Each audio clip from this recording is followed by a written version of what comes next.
Hi, my name is Misha and I live in Miami. Please like and subscribe. When I was only 5, every summer my parents took me to this crazy carnival outside the city. And one time I totally got lost in the crowd. It started to rain and I couldn't find my parents anywhere. I thought I'd be stuck in this place forever. That was when another girl my age covered me with her umbrella. You're getting all wet. Are you alone? I'm lost. Don't be scared. I'm here now. I'll help you.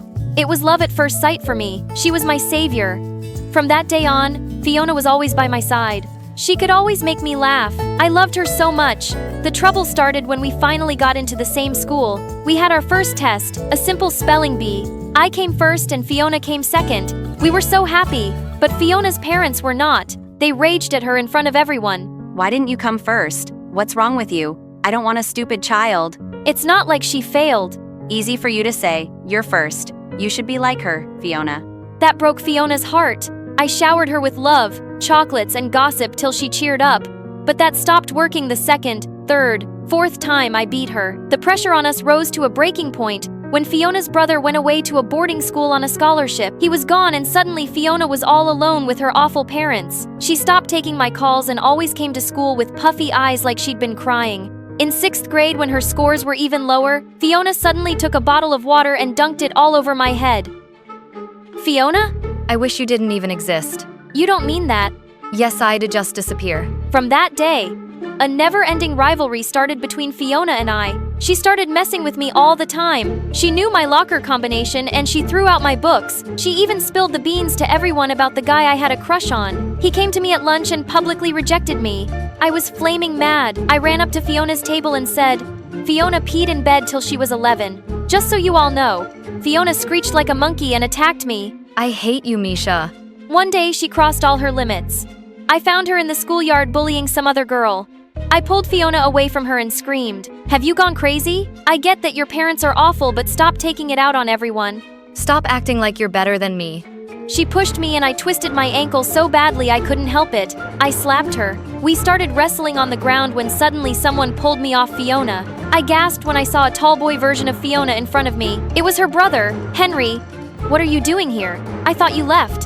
Fiona tells me you've become a bully. How disappointing. She is a bully idiot. That's when Fiona started crying like a little baby and saying I was evil. Henry totally believed her. Stay away from my sister, or what? You'll fight me too? Let's go right now. He laughed in my face. You're cute. Too bad you're a bully. So annoying. Suddenly it wasn't me against Fiona anymore. Henry butted in whenever I wanted to make my moves. One day after I found my locker trashed again, I wanted to throw a bucket of soapy mop water on Fiona, but Henry showed up and started pulling the bucket away. We both tripped and got the water all over us. I tried to get up, but I slipped. Henry caught me just as I was about to hit the floor. I looked into his eyes and my heart started fluttering. What are you both doing? Fiona was staring at us with laser eyes. Why are you on my brother? None of your business. He is my business. Don't you dare hit on him. Oh, so this bothered her. I instantly threw my arms around Henry's neck and pulled him in for a kiss. He looked shocked and Fiona let out an ear-splitting screech. Henry, I can't believe you. She ran away in tears and Henry was so mad. Why did you do that? Revenge. She deserves it. I'm trying to mend things with Fiona. You know that. You're an even bigger bully than I thought.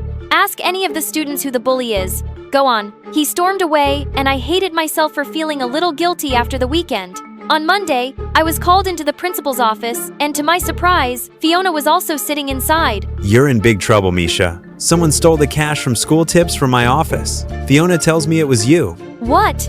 Fiona is a liar. There is no proof. The principal checked my bag and as I expected, no cash. But when he opened my locker, hundreds of dollars just fell out. The witch sneaked the money in. This is unacceptable. How dare you? Students gathered around to watch the principal scream at me, while Fiona just smiled. Stealing this much money and then lying about it? Misha, you're expelled. That was when Henry came running through the crowd. Sir, wait. You have the wrong culprit. Misha didn't steal this money. Fiona did. Everyone gasped. Fiona looked like she was going to faint. I saw you stealing it. Tell him the truth, Fiona. Henry, you have to back me up. And let an innocent person take the fall. What happened to you? My jaw was on the floor as the principal lost it. He was so mad at Fiona for stealing and making up these crazy lies that he expelled her instead. I was in total shock.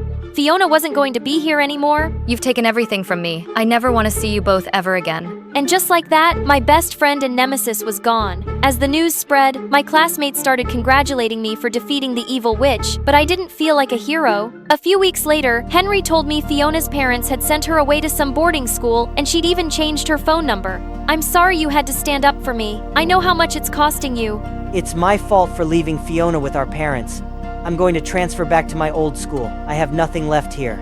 I'm still here. You want me to stay? Maybe I've just gotten used to having you around. It's not a big deal.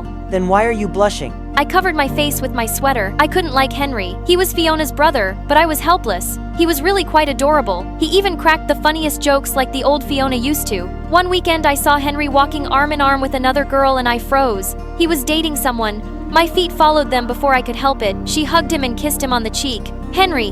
Misha, what are you doing here? I was just passing by. I didn't know you had a girlfriend. This is my cousin.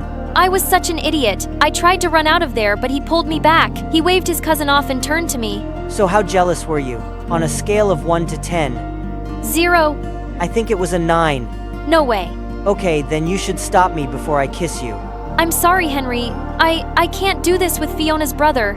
It's just too weird. Are you sure? Yes. I'm sorry I asked you not to transfer. I'm not staying just to date you. I like it here. We can just be friends, right? I tried my best to keep it like that, but my feelings for Henry just kept growing. When we got into separate colleges, I thought I might finally get over him. But even when I dated other people, I couldn't forget about him. And then one day, he showed up at my dorm at 2 a.m. I can't hide it anymore. I don't care about our past or about Fiona Misha. I just want to be with you. How could I say no to that? Henry and I started dating and we got married 2 years out of college. We didn't invite any of Henry's family except Fiona, but of course she didn't show up. That's why we were shocked to see her on our doorstep one day, soaking wet in the rain. Fiona? I ran away from home. I had to see you both. We were speechless. Please, can I come in? We helped her in and the first thing she did was fall to the floor and start weeping.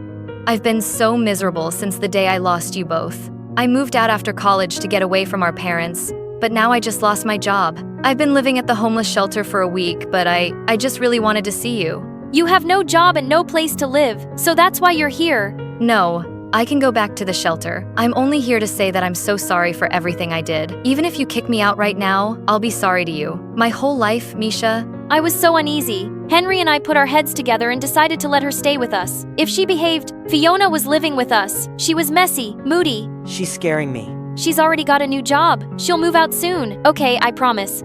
A week later, my doctor told me some amazing news. I was pregnant. Henry went mad with excitement and Fiona cried for 2 days straight. Your baby is going to be related to me. I love that. Fiona stayed by me through all my scary and happy moments, and I was almost sorry to see her go when she found her own apt 3 months before my due date. But when she moved out, she changed again. About 2 weeks before my due date, Henry got a call from the hospital. Hi, you're Fiona's emergency contact. We need you to come to the hospital right away. What happened? Your sister is about to have her baby. Wait, what baby? Henry and I rushed to the hospital where we found out that Fiona was pregnant. She'd been pregnant this whole time. I couldn't believe it. She has high blood pressure, so we're watching her and the baby carefully. She might need surgery. Surgery? Is she going to be okay? How could she lie about this? Oh my God. I was suddenly in total panic, and that was the moment my body decided to go into labor. But after hours, when I finally held my baby girl, I couldn't stop weeping. Suddenly, Fiona walked in. Fiona! Oh my God! Can you believe it? Our kids will be birthday pals. Why? Why did you hide this from us? I didn't want to guilt you guys into helping some poor pregnant woman. I missed you so much, and I just wanted you to give me a real chance. You fool! What if something had happened to you? You're so stupid! I know. I'm so sorry, Misha. I wish I could take all those years back. I was so horrible to you, and I'll never, ever forgive myself. I can forgive you. I will forgive you. Come here. Forgiveness and understanding are the keys to healing friendships and family relationships. Rivalry and jealousy only cause harm, while love and acceptance help us overcome challenges and restore true connection.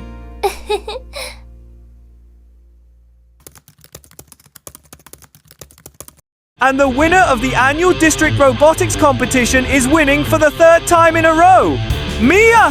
The entire crowd went wild and began chanting my name, but but as I looked down at the faces of thousands of people around me, I felt sad and alone. You may call your parents on stage for a picture. Nope, they're not here. It's just me. Hello everyone, I'm Mia from New Orleans, and this is my crazy story. My life wasn't always like this, you know. Lonely. We used to be a proper family, Mom, Dad, and me. Mom was always busy because she was a top neurosurgeon in the country, but I had a stay-at-home dad who was the best friend a girl could ask for. Prepare to fight! On guard! Ha!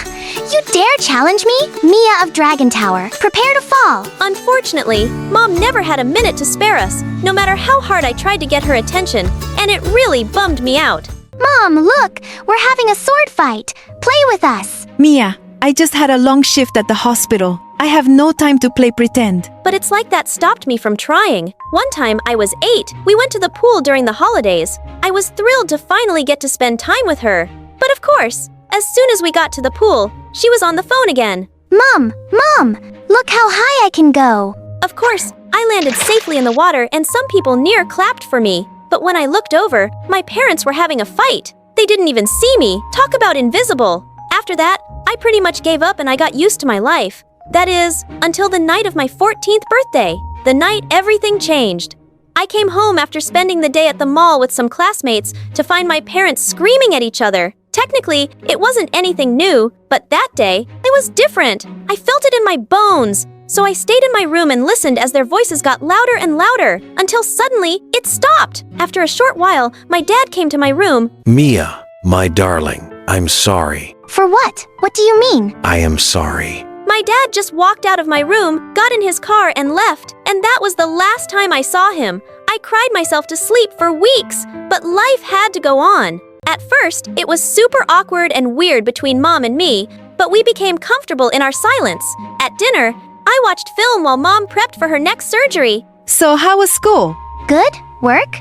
Great, please pass the salt. But sometimes I couldn't help but wonder what would it feel like to have a normal relationship with Mom. But luckily, there was one place I felt. School. Yup, I'm a nerd. But hold up, I wasn't your regular boring nerd. I was a popular nerd. Heck, I was popular because I was a nerd. Though I guess being one of the prettiest girls in school helped. The teachers loved me, and all the students wanted to be like me. I loved getting compliments from my teachers. It was my bread and butter. I had tutored so many people without not breaking a sweat, but one day I was asked to tutor someone who freaked me out. Hey Mia, can you step into my office for a second? Sure. What's up, Mr. Smith? We need your help.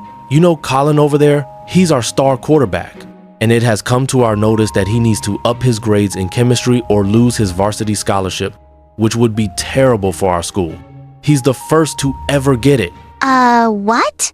I want him to shadow you in all the classes, and then I want you to tutor him, okay? Everyone knew Colin was a complete jerk who only cared about throwing wild parties. But I couldn't let Mr. Smith down, so I said yes. But I instantly regretted it. Tutoring Colin was a nightmare. He never listened. And even worse, he had no interest in learning anything. To do this experiment, we need to add a few drops of this into this beaker. Cool, like this? No, not like that. You dingus. Oops, my bad. A week later, I immediately told Mr. Smith that I quit. Nothing was worth this stress. I was in the bathroom cleaning the chemicals from my hair when Colin barged into the girls' bathroom. I suppose you can't read either. Yo, I'm really sorry. I didn't mean for that to happen. You're the best tutor I ever had. Please don't give up on me. And why should I help you? I'm glad you asked. I asked Mr. Smith to let us work in the lab after school for some credit. Please come today and I'll prove it. I need that scholarship. At first, I wanted to run out the window, but I decided to give him a chance. And after school, I popped into the lab. To my surprise, Colin had washed all the beakers and cleaned the workstation. Okay, fine. You get one more chance. Colin then became a better student and a friend. We hung out all the time and he was so easy to talk to. One day after studying, we went to his house to chill. His home was like a Disney castle. Wow. What exactly do your parents do? My parents are tech people. They're rarely home, so the guys from school always hang out here. At first, it was just us and a few guys from school playing Monopoly by the pool. But slowly, more people started to show up. Someone came with a loudspeaker. And just like that, a simple hangout turned into a full-blown rave. Colin tried to keep everything under control, but as if. And a few hours later, the cops showed up, and everything went to hell. Turns out someone had complained about the noise. Do you have any idea how it felt to get a call from the police about you? Mom, I can explain. I don't want to hear it. You're grounded, and I'm so disappointed in you. I could hear my heart shatter into pieces. All my life, I've been nothing but perfect. But the one time I make a mistake, my mom doesn't believe me. No wonder my dad left. My mother was selfish and cold-hearted, and I was done with it. The next day at school, I had a plan to drive her crazy. Hey Mia, I'm so sorry about yesterday. Everything just got out of hand. I know. When I wasn't tutoring Colin, I went to parties with him. One night, I snuck out to a party with Colin. We stopped at a store to get some burgers after dancing all night. But then I saw something that rocked my core. Dad? Babe, who is this? And why is she calling you Dad? And that's when I saw the woman and the little girl standing next to him. And then, my father looked me dead in the eye and uttered words that changed my life forever. I have no clue who she is. I froze. I refused to believe my eyes. I watched them as they walked to their car. The man lifted the little girl and put her on his shoulder. I was super shocked. Maybe I was wrong. Maybe that was just a look-alike. But then he turned to me and looked me in the eye. I saw him mouth the words, "I'm sorry." I hit the ground and fainted. When I woke up, I was in the hospital and my mom was standing over me. Oh, thank goodness you're awake. What were you doing in that store? Start explaining yourself. Please, can we just go home? For weeks, I moved around like a zombie. I couldn't eat or sleep. And worst of all, I couldn't tell anyone what I saw. It had to be a lie. I spent all my time holed up in my room, and my mom got so worried that she took time off work to take care of me. But I couldn't bring myself to talk to her. One day at school, the principal announced a father-daughter dance at the assembly, and all the emotions I had been bottling up just exploded in my chest. I started to cry in front of everyone. I ran out of the assembly as fast as I could. I ran to the gym and hid under the bleachers, hoping no one would find me. But Colin did. Hey, I was looking for you. What happened? Seeing Colin release the waterworks again, and I told him everything. You and I are alike. A lot. Do you know why my parents are rarely home? My parents got divorced, and my mom became a jet-setting Instagram queen to deal with the divorce. Oh, Colin, that's awful. Yeah. For a long time I thought that I kept doing outrageous stuff, thinking I could get them to care about me. But then I met a girl that made me realize that I was just hurting myself. My parents are happy in their new lives, but I was ruining my future to prove a point. At least you have a mom who still cares. Dumb as he was about chemistry, he had a point. His words lifted my spirits, and I was so happy that I leaned over and kissed him. After that, I ran home. I was finally ready to talk to my mom. I saw Dad, I told her as I walked into her room. My mother froze. He was with a child who's at least 6 years old, but he left 3 years ago. My mother nodded her head slowly, and I had the answer had been dreading. My beloved father was a cheat. I immediately ran to the toilet and threw up. Everything I knew about him was a lie. I wanted to tell you, but I thought maybe you still needed to think of him as your hero. When your dad was here, he didn't work, Mia. I did everything I had to provide and take care of the home, too. It was too much. I begged him to work so I could work less and get to spend more time with you. But he refused. Then I found out about the baby. He was taking care of his new family with my money. I forgave him because I thought you still needed him, but one night he just left. I'm so sorry. I pretended like he didn't know me. Mom! Oh, baby, I'm so sorry. You're the best daughter anyone could ask for, and it's his loss that he isn't here for you, but I am. And I promise, starting now, I'll be even more present. I would love that. We can start by talking about that boy that took you to the hospital that day. He's cute. Mom and I laughed together. For the first time, I knew we were going to be okay. Heck, we were going to be better than the relationships I saw on TV. No matter how tough and challenging life may get, love and understanding from family are the most important things. Even when you feel lonely or disappointed, never give up hope, because love and support can heal all wounds. Hi, my name is Bree from Toronto. Please like and subscribe. I was never very good at school, like ever. It was just always so hard even if I tried. I could hardly ever focus with all the noisy kids and the screaming teachers, and I hated the piles of homework. You see, it's not like my parents ever helped me with it. In fact, they just made it really difficult to study because they were of the loudest people on earth. They do nothing but watch television, play music, or have parties.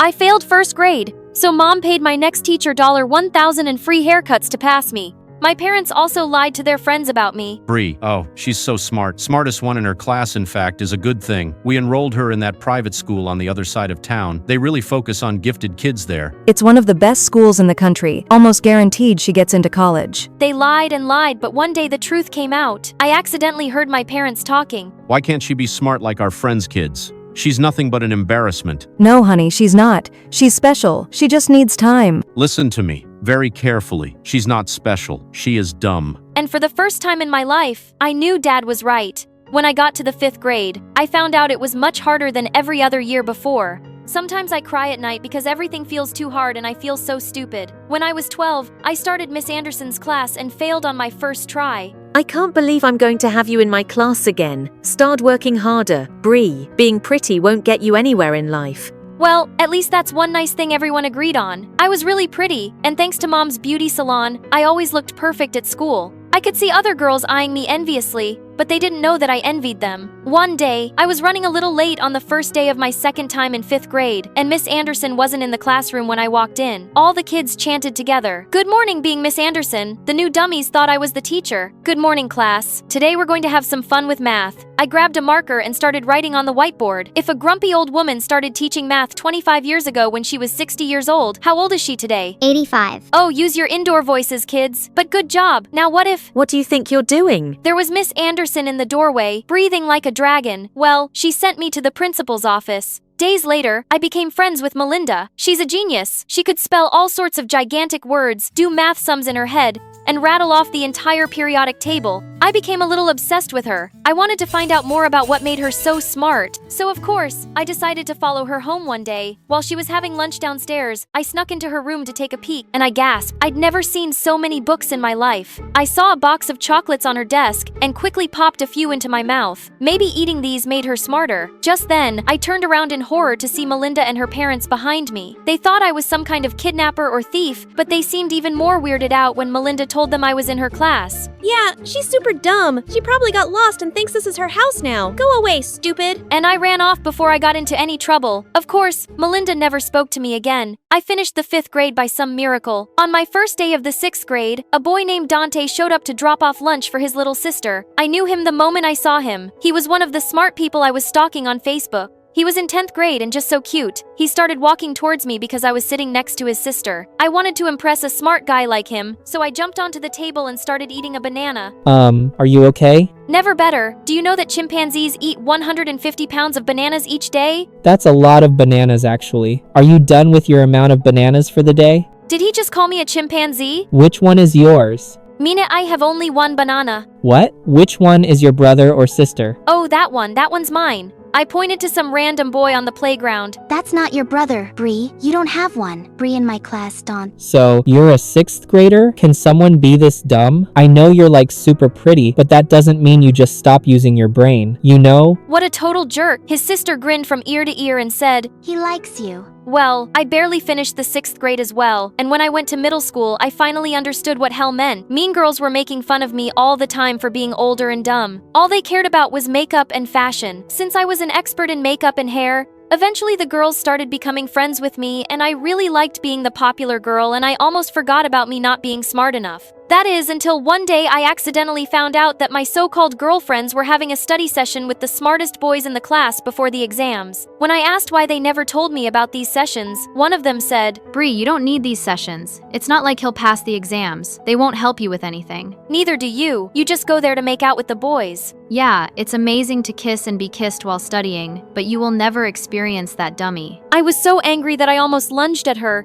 but I held myself back and walked away. That day, I went home determined to study hard, harder than any other time, but my parents didn't respect my new study habits. They were as loud and obnoxious as ever. One day before I was studying for a big test, they threw a huge part and invited all their friends. I tried to focus in my room, but the beat was pounding in my ears, and I had to go downstairs to talk to my parents. "Can you guys please keep it down? I'm trying to study." What for? You're not going to graduate anyway. Mom tried to calm things down, but Dad was still being a jerk and just raised his voice even more. Once when I was in the 9th grade, I was studying in the library, and a boy at the table next to me got up and scraped his chair across the floor. It was so loud that I screeched and I instantly covered my ears. He came to me and said, What's wrong? You didn't hear that. The chair was so loud it hurt my brain. He looked at me for a second and said that I might have a condition similar to his. And it's called hyperacusis. Hyper what? Hyperacusis is oversensitivity to sound. You hear things much louder than they really are. I'm sure it affects your concentration too, just like me. After some tests, it turned out that he was right. I was really happy because it meant that I wasn't actually stupid. I just had trouble focusing because of my condition. So from that to stay on, I made sure to always cover my ears with headphones when studying. Studied really hard for a math exam and was sure I'd get a high grade, but I only got AD. Oh, so you actually thought that headphones would help you with anything? That's the dumbest thing I've ever heard, even from someone as dumb as you. Stop it. I keep telling you she's not dumb, she's special. And that day, I just snapped. Both of you just cut it out. Dad, I thought my intelligence was my biggest problem, but having you as a father is the worst thing that has happened to me. And Mom, I'm not special. Do you need to believe I'm special to love me? I'm your daughter. You should accept me and love me just as I am. And with that, I stormed off. The next day, I left my parents for good. I was old enough to move out and I got a waitressing job after school and, well, I really loved it. After my shift, I'd often sit at the cafe with my headphones on and do my homework. One day, while I was studying, I looked up to see a handsome guy sitting in front of me. It was Ethan. He came to the cafe regularly, and I had such a crush on him ever since he told me that he was some data analyst.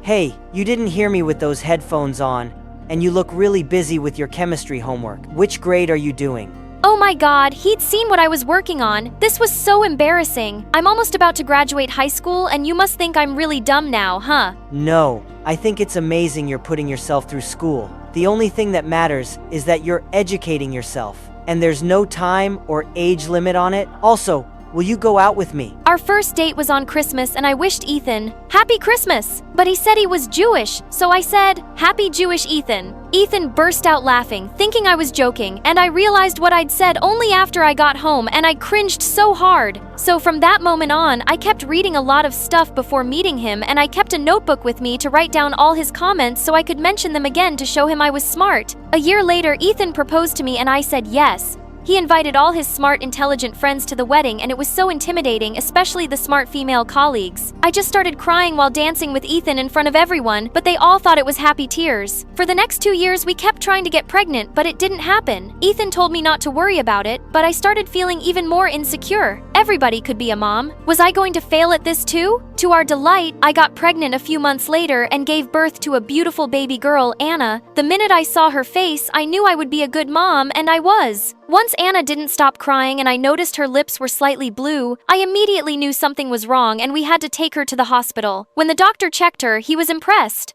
He looked into my eyes and said, That's actually really smart that you were able to. The problem right away. That was the first time someone said that to me, and it was a freaking educated doctor. From that moment, I started to understand that it was okay not to be perfect or the smartest. I could still be someone who could raise a good kid. 3 years later, it's Anna's first day at school today, and I can't wait to learn all sorts of new things from her. Not everyone who struggles in school is unintelligent. Each person faces challenges that others may not see. When we understand ourselves and find the right way to learn, we can overcome any limits. Hi, I'm Natalie, and I'm the only child of a rich couple of tech entrepreneurs. They developed some apps that became super popular overnight, and they became millionaires. Sounds cool, right? Well, it wasn't that great for me. But before we continue the story, please like and subscribe. My parents were always working or traveling, so I hardly ever saw them. I was practically raised by my nanny, and my best friend was my chauffeur, Thomas. I really wanted to have friends my age to play with, so when I was 5 and starting school, I was thrilled. I put on my new uniform and cleaned my thick glasses. Oh yeah, I have a huge eyesight problem. I'm almost blind without them. When we arrived, I noticed that everyone in the parking lot was looking at me. Just then,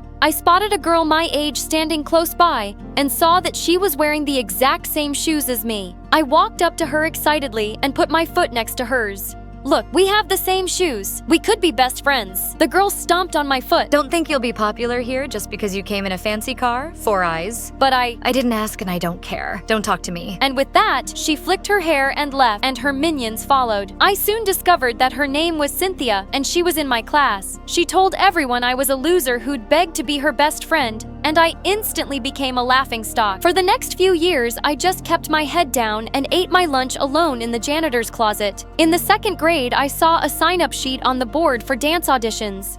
I'd been having dance lessons at home since I was a kid, and I loved it, so I immediately put my name down. But just then, I heard Cynthia laughing behind me. There's no place for you here. Only talented dancers can join the class. The ones who don't wear stupid glasses. I was so tired of her walking all over me.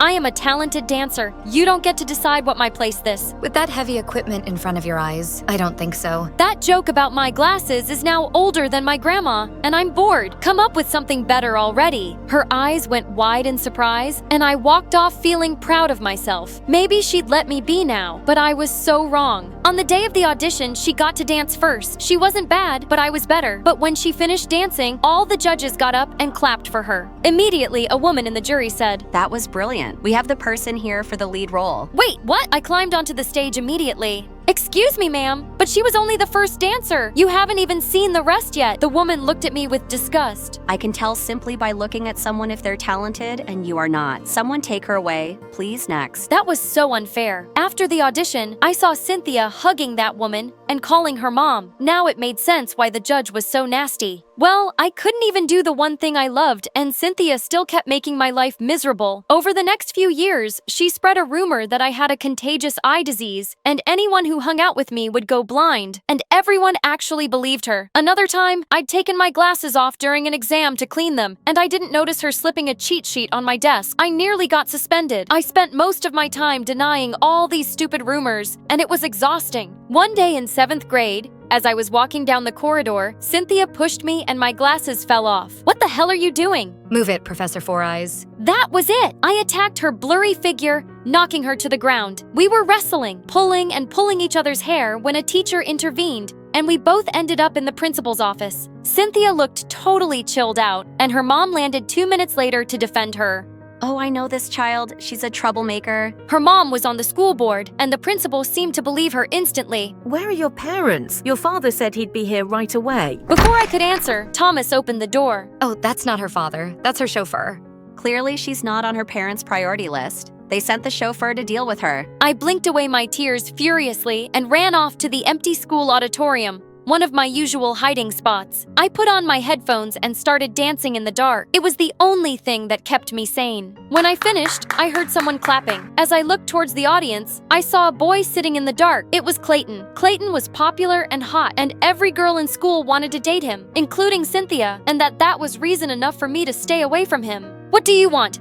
I was just watching you dance. You're really good. Please just stay away from me. And as I was walking past him, he gently took my arm. Wait a second. Okay, I just want to talk. I stopped, my heart beating a little faster. He removed my glasses. You're really pretty. As he pulled me closer, I shut my eyes waiting for my very first kiss. But before anything happened, he started to laugh and ran away with my glasses. Hey, wait! I started panting and sweating. Everything was dark and blurry. I heard laughs coming from every corner. Loser, four-eyed dork. I covered my ears and started to cry. Suddenly, Thomas opened the door and shouted, Natalie, where are you?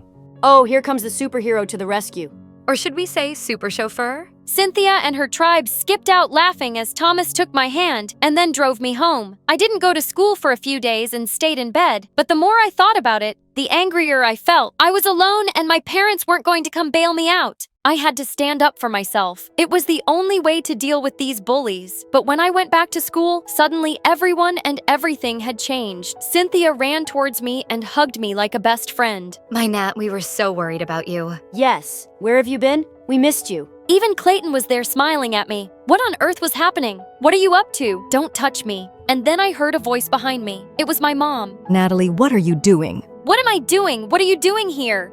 Nat, how come you never told us that your mother is the founder of the most successful fashion app in the world? She just gave us a ton of discount coupons for the most awesome brands.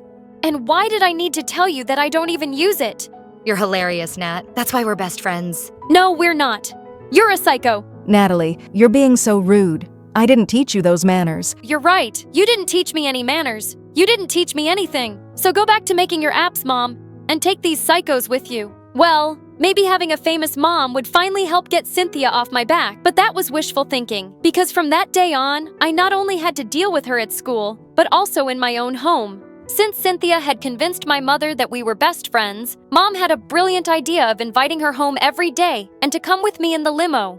But one day, just when I was at the edge of losing my mind, something unexpected happened. As I was coming out of class, I saw Cynthia and her mom arguing.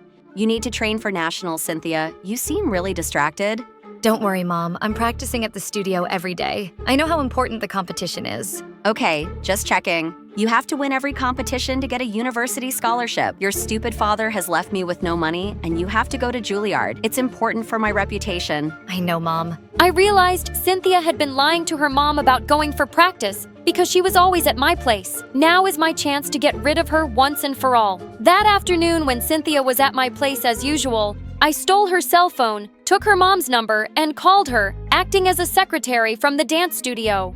Hi, I wanted to tell you that your daughter had an accident at the studio and you're her emergency contact. Can you please come over immediately? Oh my God, is she okay? Yes, she's fine, but she's asking for you. I'm sending you the address. I'll be right there. Okay, that was a bit dramatic, I know. When I heard a car screech to a halt outside my house, I went running out. Cynthia's mom was shocked to see me. You, what? Is this some kind of prank? Oh no, please believe me, you have to come see Cynthia. As her mom looked at me suspiciously, I led her to my bedroom where Cynthia and her minions were reading magazines, lying on my bed. Gosh, I think I'll just run away and become a teen model or marry some rich billionaire. I don't want to dance and go to stupid college. Mom is really annoying. No wonder Dad left her. You ungrateful Brad. Mom, I was just kidding. Shut up. You're coming with me right now. You're grounded for life. She took Cynthia by the ear, like a 5-year-old rascal caught doing something bad by her mommy. It was heaven, and I've been recording the whole thing on my phone. It was an Oscar-worthy film I could watch on repeat, and then I shared it with the whole school. By the next day, Cynthia was the laughingstock, and that was the end of her popularity. But when I got home that day, Mom was waiting for me with her phone in her hand. You made this and circulated it everywhere. How could you do this to that nice girl? You're a terrible person. I'm glad at least this made you pay some attention to me. Mom, did you know Cynthia has bullied me from the day I started school? Do you know she's knocked me down, spread rumors about me, and humiliated me in front of everyone? You wouldn't know because you were never here. Her mom always came to defend her, but mine never showed up for me. I'm sorry, Natalie. I didn't know I was so busy all these years to build a great future for you. This app, this company, this money, it's all yours. Well, you know what, Mom? I always thought I was angry at you for never having any time for me. But now I think what's been bothering me all along is that I'll grow up to run your company one day, and I'll become someone like you. And I don't want to be like you. I don't want to ignore the people who love me the most for some company or money. Oh, I didn't know you hated me this much. Mom, I don't hate you. I hate the fact that I might turn out to be a mother like you. Please forgive me. Please give me a chance. I wasn't ready to forgive her right away, and I didn't talk to her for months, but it seems like my words had really moved her, and she kept trying to make up for all the lost time. And eventually I decided to give her a chance again. And well, Cynthia, she never bothered me again. She was now a prisoner of her mother, who didn't take her eyes off her and forced her to dance every single day. Before ending the story, I want to tell you that pushing others is not right. We should learn to love and help one another. Hi, my name is Laurel, and my dad's a famous Hollywood star and a crazy one. Even though he gave me everything a little girl could dream of, there was something I wanted more than anything else in the world. But before continuing the story, please like and subscribe. On my 5th birthday, when Dad asked me what I wanted for a present, I said I wanted a mommy. Oh, what? Who taught you the M word? Dad, I'm 5, not stupid. Everyone has a mommy. But I'm your mom. I've looked after you ever since you were a baby. Why do you want a mom when I'm your dad? How about I take you to Disneyland instead? I want a mommy. You're being ridiculous. Besides, I don't even know who your mommy is. What do you mean, Daddy? I dated a bunch of women at the same time. I really don't know who the mother is. I just found you at my door one day, but I had the DNA test and you are for sure my own daughter. I didn't really understand what he was saying, but after that day he started distracting me with the craziest trips and presents so that I'd forget all about the M word. As if on Mother's Day, the kindergarten teacher told everyone to make cards for their moms. Well, hello! How rude! I don't have one, but I didn't let it bother me and decided to make a poster instead. Mom wanted for cute daughter, a famous actor. My teacher thought it was really funny, so when I went home, I told my social media manager to post a picture of it on my Insta account. The next day, I woke up to Dad yelling, Laurel, why are there a woman outside with CV to be my wife? I ran to the window and sure enough, there was a whole crowd of women outside the house. Dad had to call on security to get rid of them. He was really mad about my little stunt. But the next day when I came home from school, Dad was sitting with a very pretty woman. As soon as she saw me, she threw her arms around me and started to cry. I'm your mom, of course. I'm so sorry I left you. You don't even recognize your own mother now? I suddenly felt overwhelmed with emotions and hugged her back. Are you really my mommy? Where were you? I missed you so much. Even wear your necklace every day. Oh, darling, I saw your ad and I just couldn't stay away from you anymore. Dad told me Mom was his girlfriend when he started acting right after college. She'd been too poor to keep me, so she left me with him, but now she was back. Over the next few months, I was busy making up for all the time I'd lost with Mom. Since Mom was a struggling actress, we spent a lot of time watching movies and playing dress up. But then things started to change. Dad helped Mom get a movie and then another, and soon enough, she was too busy for me. But then one day when I was in the 4th grade, she forgot to pick me up again, and I felt really mad. I was about to walk back home in the rain when someone stopped me. Where's your mom, sweetie? I looked up. It was Miss Maisel. She has started teaching here just recently and was the prettiest teacher in the world. I don't know. She forgot to pick me up again. When we called Mom, her secretary said, "We're on our way to the Bahamas for an important shoot. Ask your teacher to drop you." When Miss Maisel dropped me at my door, I told her to wait and meet my dad. He'll give you his autograph, and if you're lucky, maybe a kiss too. But when I came back with Dad, she was gone. That night, I stayed up making a thank you card for her. But when I went to school the next day, the other teacher said she had moved. I was bombed the whole day at school. But when I got home, I had the craziest surprise waiting for me. I could hear yelling and screaming from inside the house. No, you wish. You're a liar. Takes one and no one. I rushed in to find Mom and Dad fighting while a woman sat in the corner crying. The minute she saw me, she jumped up and hugged me. My baby. Look at her all grown up now. I tried to push her away, but she just clung to me and started bawling. I'm your mama. Believe me, she's lying. You remember me, don't you? Both my moms started fighting and I ran up to Dad. What's going on? Who's that and why is she calling herself my mom? Dad said this was his college girlfriend and first through love, but they'd broken up just before he started dating my actress mom. Darling, tell her to get out. You know I'm Laurel's mom. Oh, please, it's me. Remember the love we had? Dad turned red and looked dazed and threw up his hands. I don't care. You will stay. Let Laurel pick her mom. I already have a girlfriend. With that, he barged out of the room and both the woman turned to me with blazing eyes and gulped and stepped back. Uh-oh. For the next few days, I was super confused. I had not one but two mothers and they were both determined to show me who loved me more. I suggested to take the DNA test, but Dad refused and said, Well, your mom is the one who loves you more. I started to feel that my dad was crazy and he was enjoying this, and things got really crazier. Every morning I'd wake up to not one, but two amazing breakfasts. My new mom owned a salon and whisked me off to manicures and makeovers, which made my old mom feel really insecure. So she was now taking me out to fancy cafes and shopping sprees. I was loving all this mom-daughter time. One day when I was in the 7th grade, my old mom came to me and asked if I wanted to play dress-up with her. Mom, I'm not 4 anymore. I'm 13. Yeah, you're right. How about we go to one of my parties? Are you for real?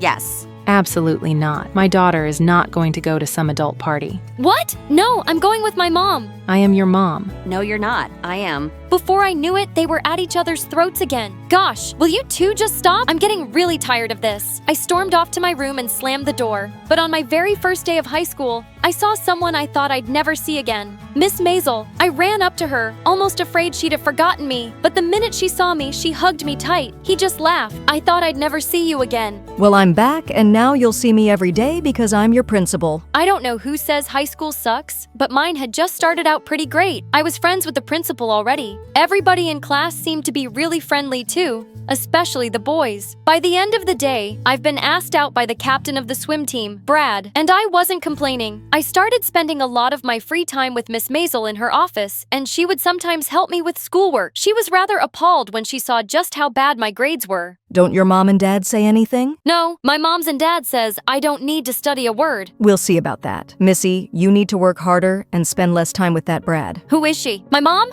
On the day of the prom, Dad asked me why I look so excited. I'm going to prom with the captain of the swim team. What? No, you can't date any boy. No daughter of mine is dating a jock and coming home pregnant. But Dad, it's just a dance. I said, no, I'll be watching you. And he wasn't kidding. He practically set up camp at the front door. As I was thinking about how to escape that evening, suddenly, both my moms came into my room. Your dad's being stupid. Every girl deserves to go to her prom. We're going to help you, sweetie. Mom 2 gave me the cutest dress and great makeover. And then Mom 1 put her acting skills to good use. She went to the kitchen, let out a shrill scream, and pretended to faint while Dad went running to her. I slipped out the door and ran off, grinning. My moms were the best. When I walked into the hall, I instantly had boys swarming over and asking me to dance. Thanks, but I'm here with Brad. Guys. Are you sure? I think he's here with someone else. Just then, I caught sight of Brad with his arms around the cheerleading captain and he was kissing her. I pulled them apart and demanded to know what was going on. What do you mean? You are my boyfriend. Why is your face stuck to her face? I don't know. I don't like you. I'm sorry, what? Yeah, you're cute and rich and an actor's daughter, but I don't know. I like her better. I was furious. You horrible, horrible jerk. As I was busy pulling his hair, I heard Miss Maisel say, What is the meaning of this, Laurel? Immediately, I let him go and turned to her, angry tears streaming down my face. What wrong? Just back off. What are you, huh? My mom? I rushed past her to the bathroom. I felt like such a fool.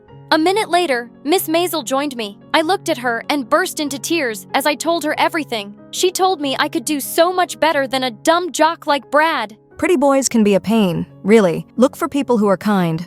After a while, I stopped crying. She had a point. Suddenly, she reached into her bag and offered me a chocolate. That's my favorite. Thanks, Mom. I gasped. Had I just called the principal? Mom? Could I be any lamer? But to my surprise, Miss Maisel suddenly hugged me. Think of me like your mom, always. Miss M, I have 2. As I pulled away, my necklace got caught in hers, and then everything came crashing down. The necklace she was wearing was the other half of mine. What the? Why do you have that? Oh, Laurel, wait, let me explain. Oh no, don't freaking touch me. You. It's you. You're my mom, aren't you? You lying, horrible woman. I hate you. And with that, I ran home in complete shock. I'd seen her. My mother and the 2 women who fought over me every single day had both been lying.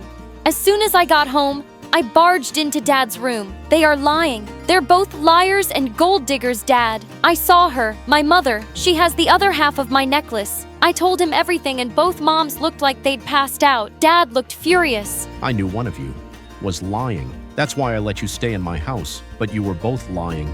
They both burst into tears telling me they loved me. I told them to save it and turned to Dad. It doesn't matter anymore. You were right all those years ago. Mothers freaking suck. You're my only family, Dad. Just then, the maid announced Miss Maisel was here to see Dad. As she came in, I looked at Dad to see his reaction, and to my shock, he jumped up and hugged her. What? He said she was the sister of his dead college best friend. Dad, it's her. She has a necklace. She's my mom. Impossible. We never dated. Of course, we never dated, but you were with my sister for a while, and then you decided you guys were better off as friends, remember? Then she had Laurel, and after she passed away, our mom left Laurel at your door. Miss Maisel said after a while she'd come looking for me because she promised my real mom she'd look after me. But I thought telling Laurel would upset her, so I just kept a look from afar. That necklace was something I gifted your mom. That's why I had the second half. For a minute, Dad and I were stunned, unable to believe what we were hearing. My real mom was gone. I burst into tears. Suddenly, Dad, my 2 moms, and Miss Maisel hugged me, promising to be there for me forever. What was her name? Your mom's name was Sandra. I asked for her picture. When I saw her face, I could see how much we looked alike, and it made me miss her even more. Years passed. I moved forward from the loss of never knowing my birth mother and forgave all the people who had lied to me, and today is my wedding. And even though my own mom won't be here to give me away, I have 1 crazy dad and 3 wonderful women who love me very much to do just that.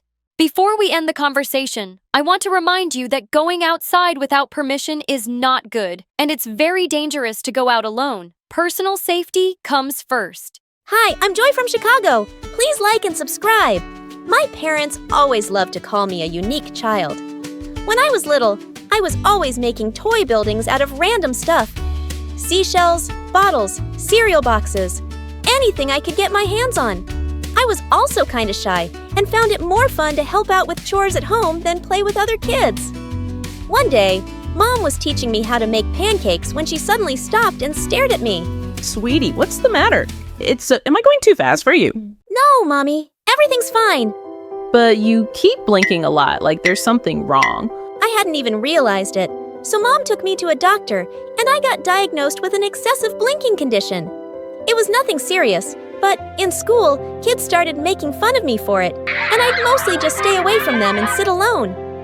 One day in 3rd grade, I was making a presentation, and this stupid boy kept interrupting. Miss Brown, why does Joy blink so much? Just keep quiet and listen to Joy's presentation, please. But how can I listen when Joy's eyes are doing all the talking? The whole class burst out laughing. Just then, this kid Martin walked over to the annoying boys' table. Hey, don't talk about Joy like that. Oh yeah, who are you, her boyfriend? Martin jumped on him and the two started wrestling like crazy. They both ended up in detention for a week. So after school, I snuck into the detention room and sat next to Martin. Hey, thanks for sticking up for me. I hate when people tease you. You're like the awesomest, smartest girl in our class. I joined Martin for detention every day, and after that we hung out all the time. It turned out he even lived in my neighborhood. I'd always been a loner, but for the first time, I had a best friend. And it was amazing. Having Martin in my life made me less shy, and I changed a lot. We stayed super close through the years. But when we reached high school, Martin gave me some news one day. My dad's business really took off, and we're moving to another neighborhood. I'm also going to a private school. Wow, that's super cool, but I'll really miss you. Hey, why don't you apply for a scholarship? Then we can still be at the same school. My parents were happy for me to try to get into a better school, so I applied for the scholarship and I got in. Little did I know that it was the worst decision ever. On the first day of 9th grade, I almost fell over when I saw Martin. There he was, dressed head to toe in designer clothes, and was wearing a gold watch. Who are you and what did you do to my friend? And how much gel is in your hair? Dude! This is just how the cool kids dress nowadays. You didn't know that? No, should I? Yeah, you should. You need a makeover, girl. I just laughed and punched his arm. Later at lunch, a bunch of rich kids walked by our table. Hey, Martin! I've seen you around my neighborhood. Want to come to my party this Friday? Sure. Can I bring Joy with me? She'll have to buy new shoes first. I bet the one she's wearing right now came from a garbage dump. Hello, I'm right here, and I love these shoes. Joy, she's joking. Calm down. The girl walked away with her minions, and I felt so annoyed at Martin. How could he think that comment was a joke? Apparently, there were lots of kids at school who lived in Martin's neighborhood, and it seemed like he was becoming friends with them overnight. That next Monday, I didn't see Martin until lunchtime with his arm around a really pretty girl. Hey, saved a seat for you at our usual table. Actually, I have a girlfriend now, so I'm gonna go sit with her. Oh, okay, well, have fun. I went to sit by myself and watched Martin from afar. He looked happy, but he just wasn't acting like himself. As weeks went by, Martin got super handsome and muscular and really popular. I missed my friend, but I gave him his space. But one day, I caught Martin and his friends surrounding a younger kid, and Martin was reading his diary out loud. Stephanie Twain, the love of my life since 5th grade. I ran forward and snatched the diary from him. What are you doing? What? I'm just here to entertain people. Reading idiots' diaries is my opening act. Martin, why are you acting like this? Just because you're rich now doesn't mean you have to be a jerk. You know what? I think you're just jealous because I have other friends now and I'm not a nerdy loser like you. Look at me. I'm Joy, and all I do is study in the library because I have no life. Then Martin started blinking really fast and shaking his head. Are you making fun of me? Before I could stop myself, I slapped Martin hard across the face and ran away from there. The whole rest of the day, I had to fight from crying. What a jerk! But when I got home, I forgot my troubles when I found Mom sitting in the kitchen looking really worried. What's wrong, Mom? Joy, your dad and I are in serious debt. If we don't find a way to get some money soon, we could lose the house. Lose the house? Are we gonna end up homeless? No, I shouldn't have said anything. We'll be fine. Don't worry about it, honey. But I did worry about it. I watched Avatar World videos on YouTube to take my mind off of things, but I didn't get much sleep that night. Weeks went by and things kept changing. I just focused on my studies and saw Martin from a distance turning into a completely different person. Then one day, a new guy named Cameron arrived at school. He looked like Harry Styles, and based on his Lamborghini, he was clearly rich. All the girls were drooling over him, but I just rolled my eyes and walked away. He was probably just another snooty brat, but I was surprised when Cameron came and sat next to me in my robotics class. He seemed super impressed with the robot bird I was building. I've been working on it for almost a year.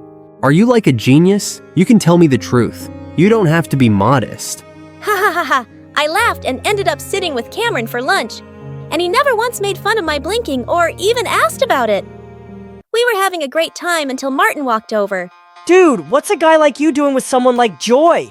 I'll introduce you to my friends. They're more your type.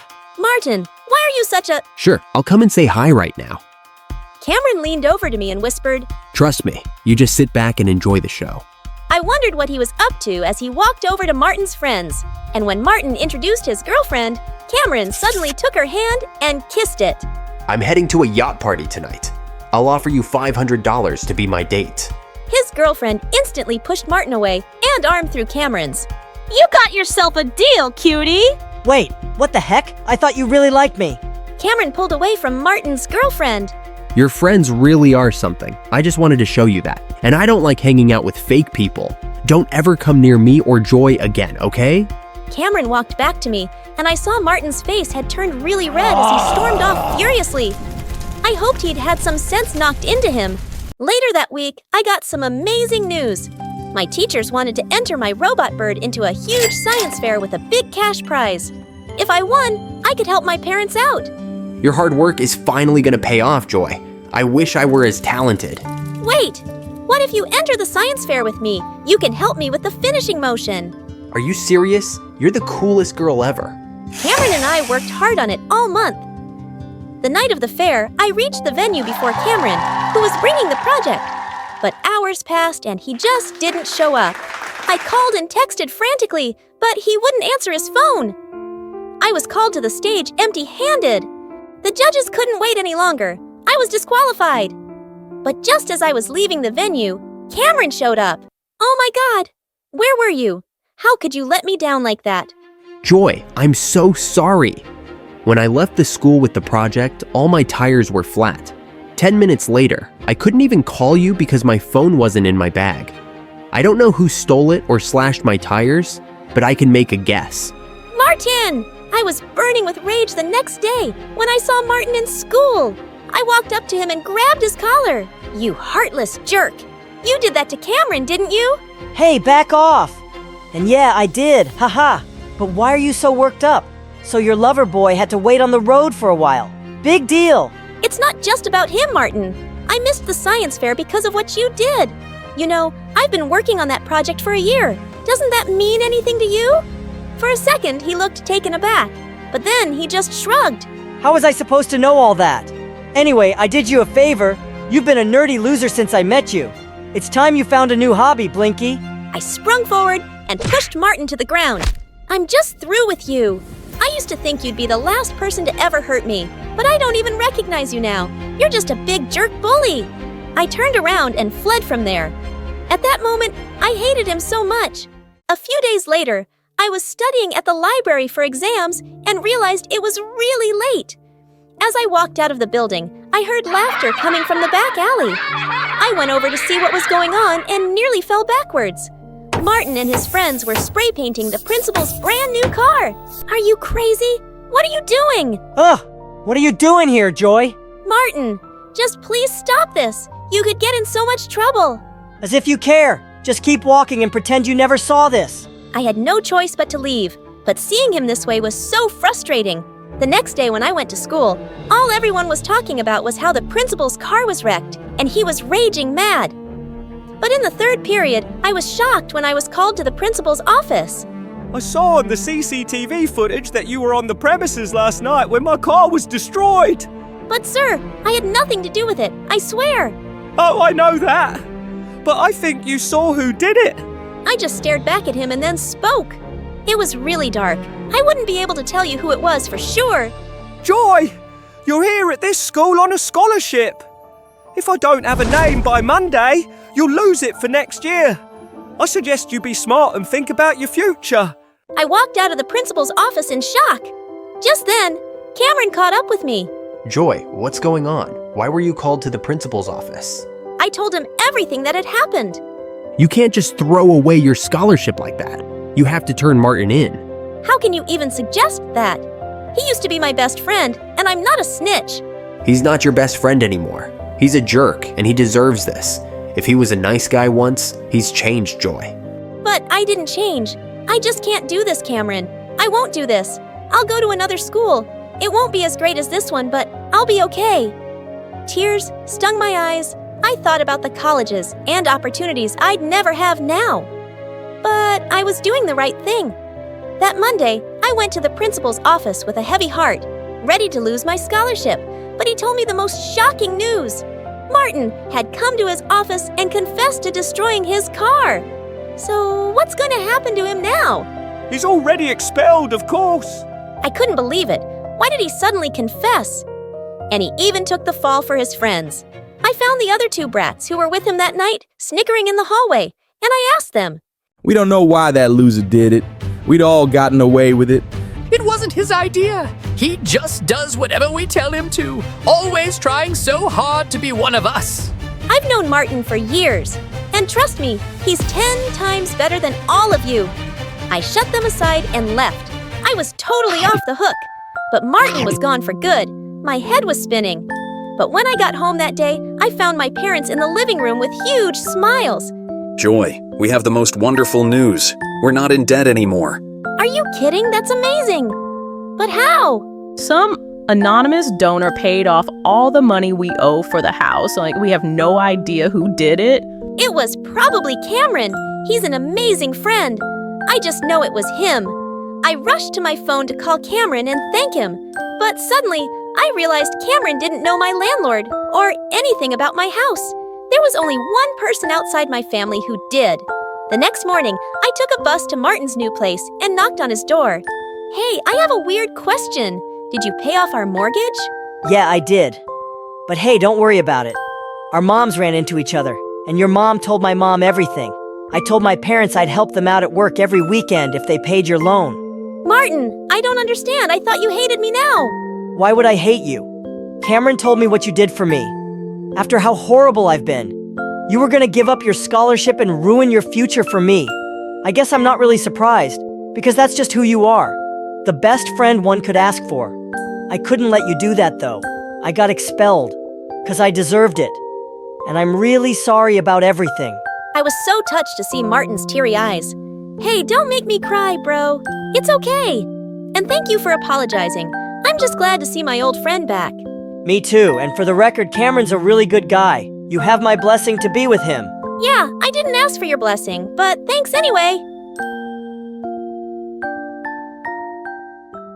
Hi, everyone. My name is Paige, and I'm from Tennessee. Please like and subscribe. My mom was a former beauty queen, and I was born with the same gorgeous looks. Everyone thought I'd follow in her footsteps. I loved being admired and getting attention until I got interested in what my dad did.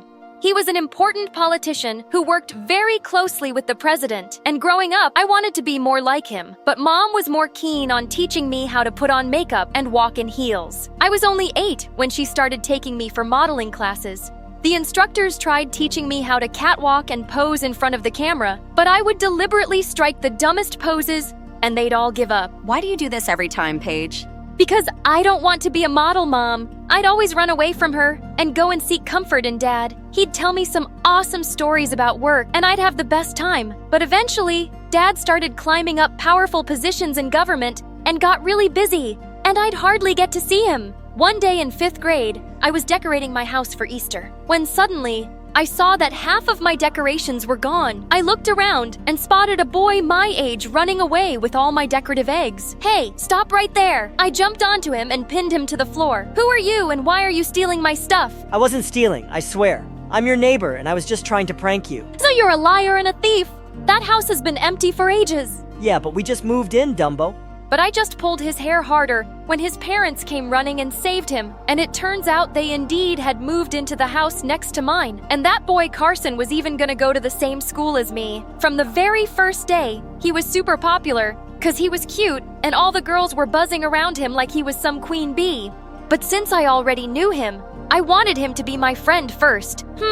If you want, I can save you from all the trouble of making new friends. You can just hang out with me.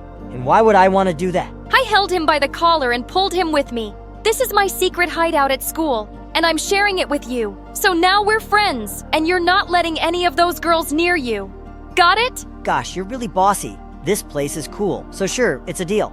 After that, Carson and I started hanging out together, and we became really close, and Mom didn't like it. She said it wasn't girly to have a male friend. Whatever. I'd sneak out of the house and play football with Carson. And in no time, we became the bestest of friends. And slowly, I started to fall in love with him. And that bothered Mom continuously. One night, I planned to sneak into his room to play video games. But Mom caught me and started screaming at me non-stop.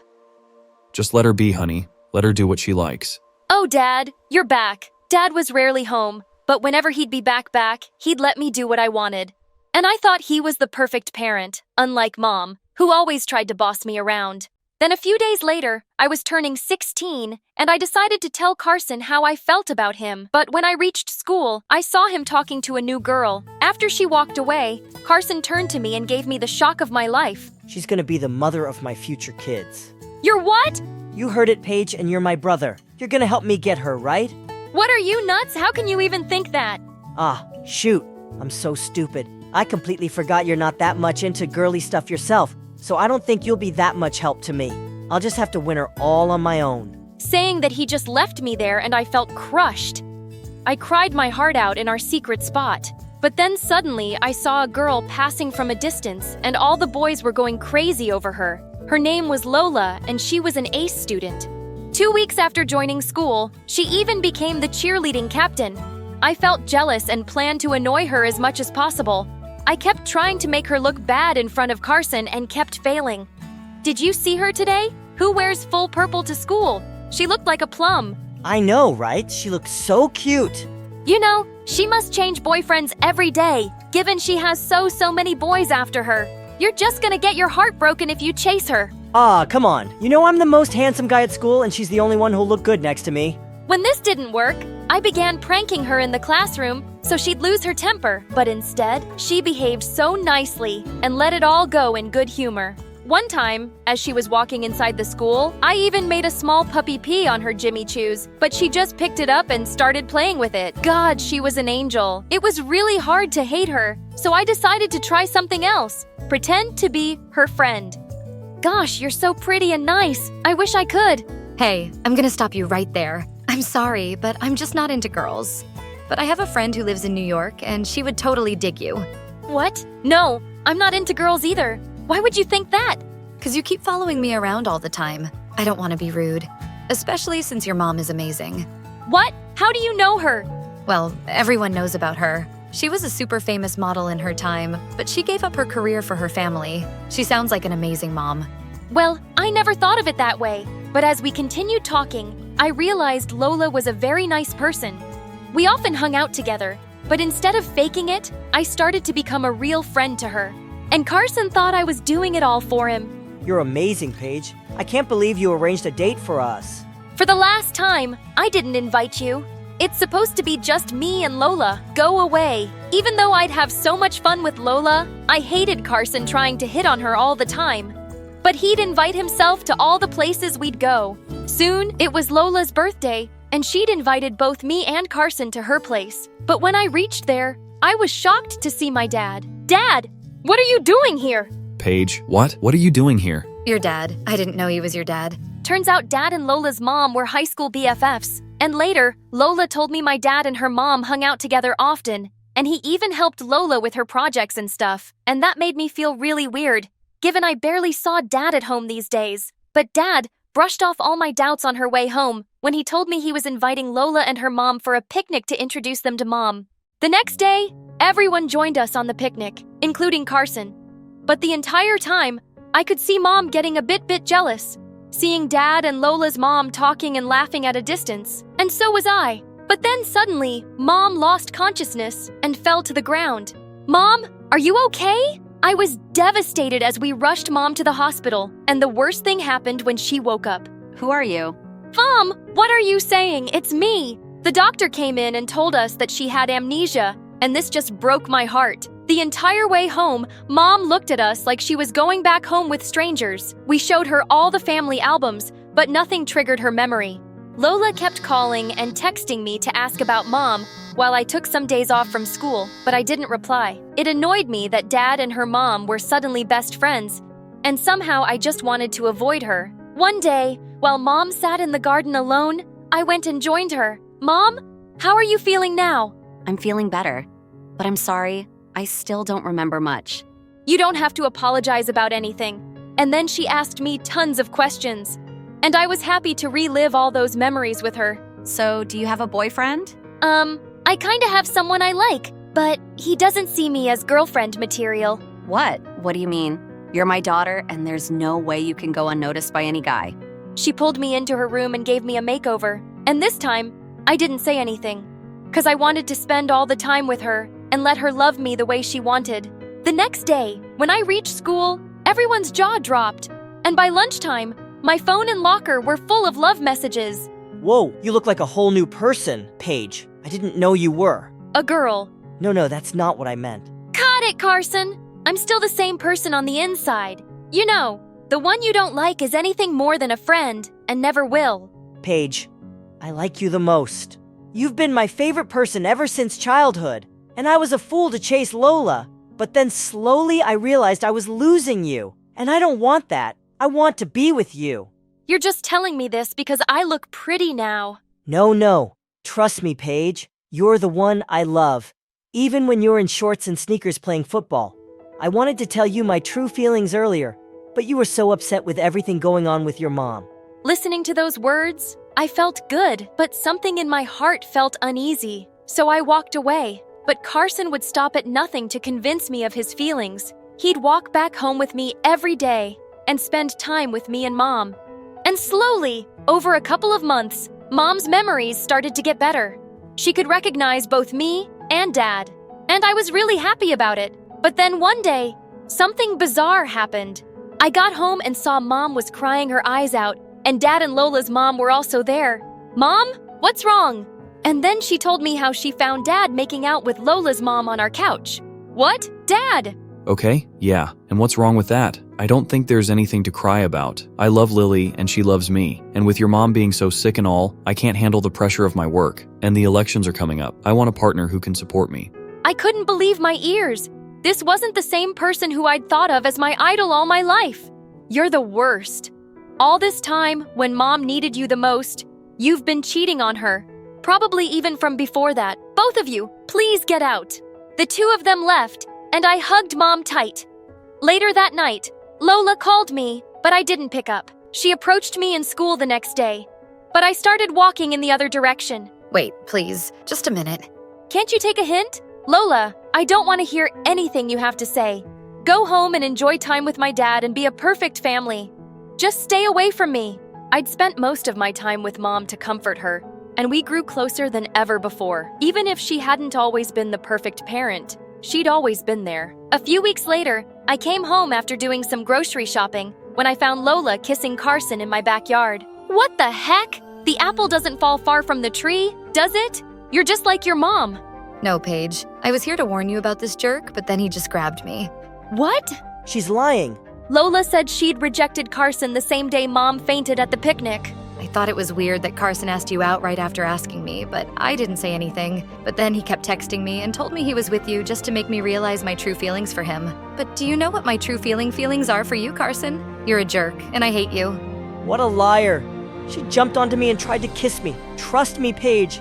But then, Lola took out her phone and showed me all of the chats, and she was right. Carson, you jerk!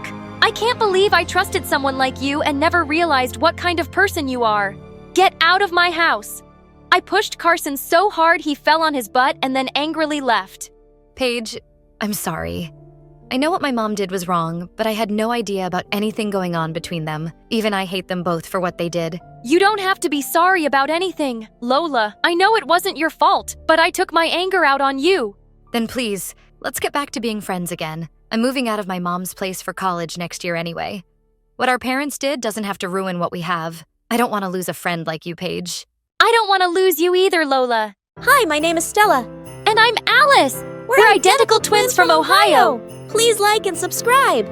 When we were born, we were called the cutest babies in town. Everyone freaked out over our beautiful blonde hair and blue eyes. They called us angel babies.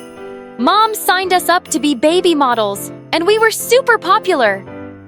By the time we were 3, we were on every ad possible for baby products. From diapers to fashion, we were everywhere. And I loved the limelight. It's like I was made to be a star. I enjoyed school and wanted to be a powerful lawyer one day, so studying and getting good grades was really important to me. One morning when we were in 5th grade, we started our routine with Mom. Suddenly, Stella screamed. My face! It's burning! Mom, help! Hold still. I think you have an allergic reaction. Mom quickly wiped Stella's face as I watched in horror. By the time her face was clean, something horrible had happened. The reaction had covered Stella's face in angry red marks. Oh my god! What is this? I'm disgusting!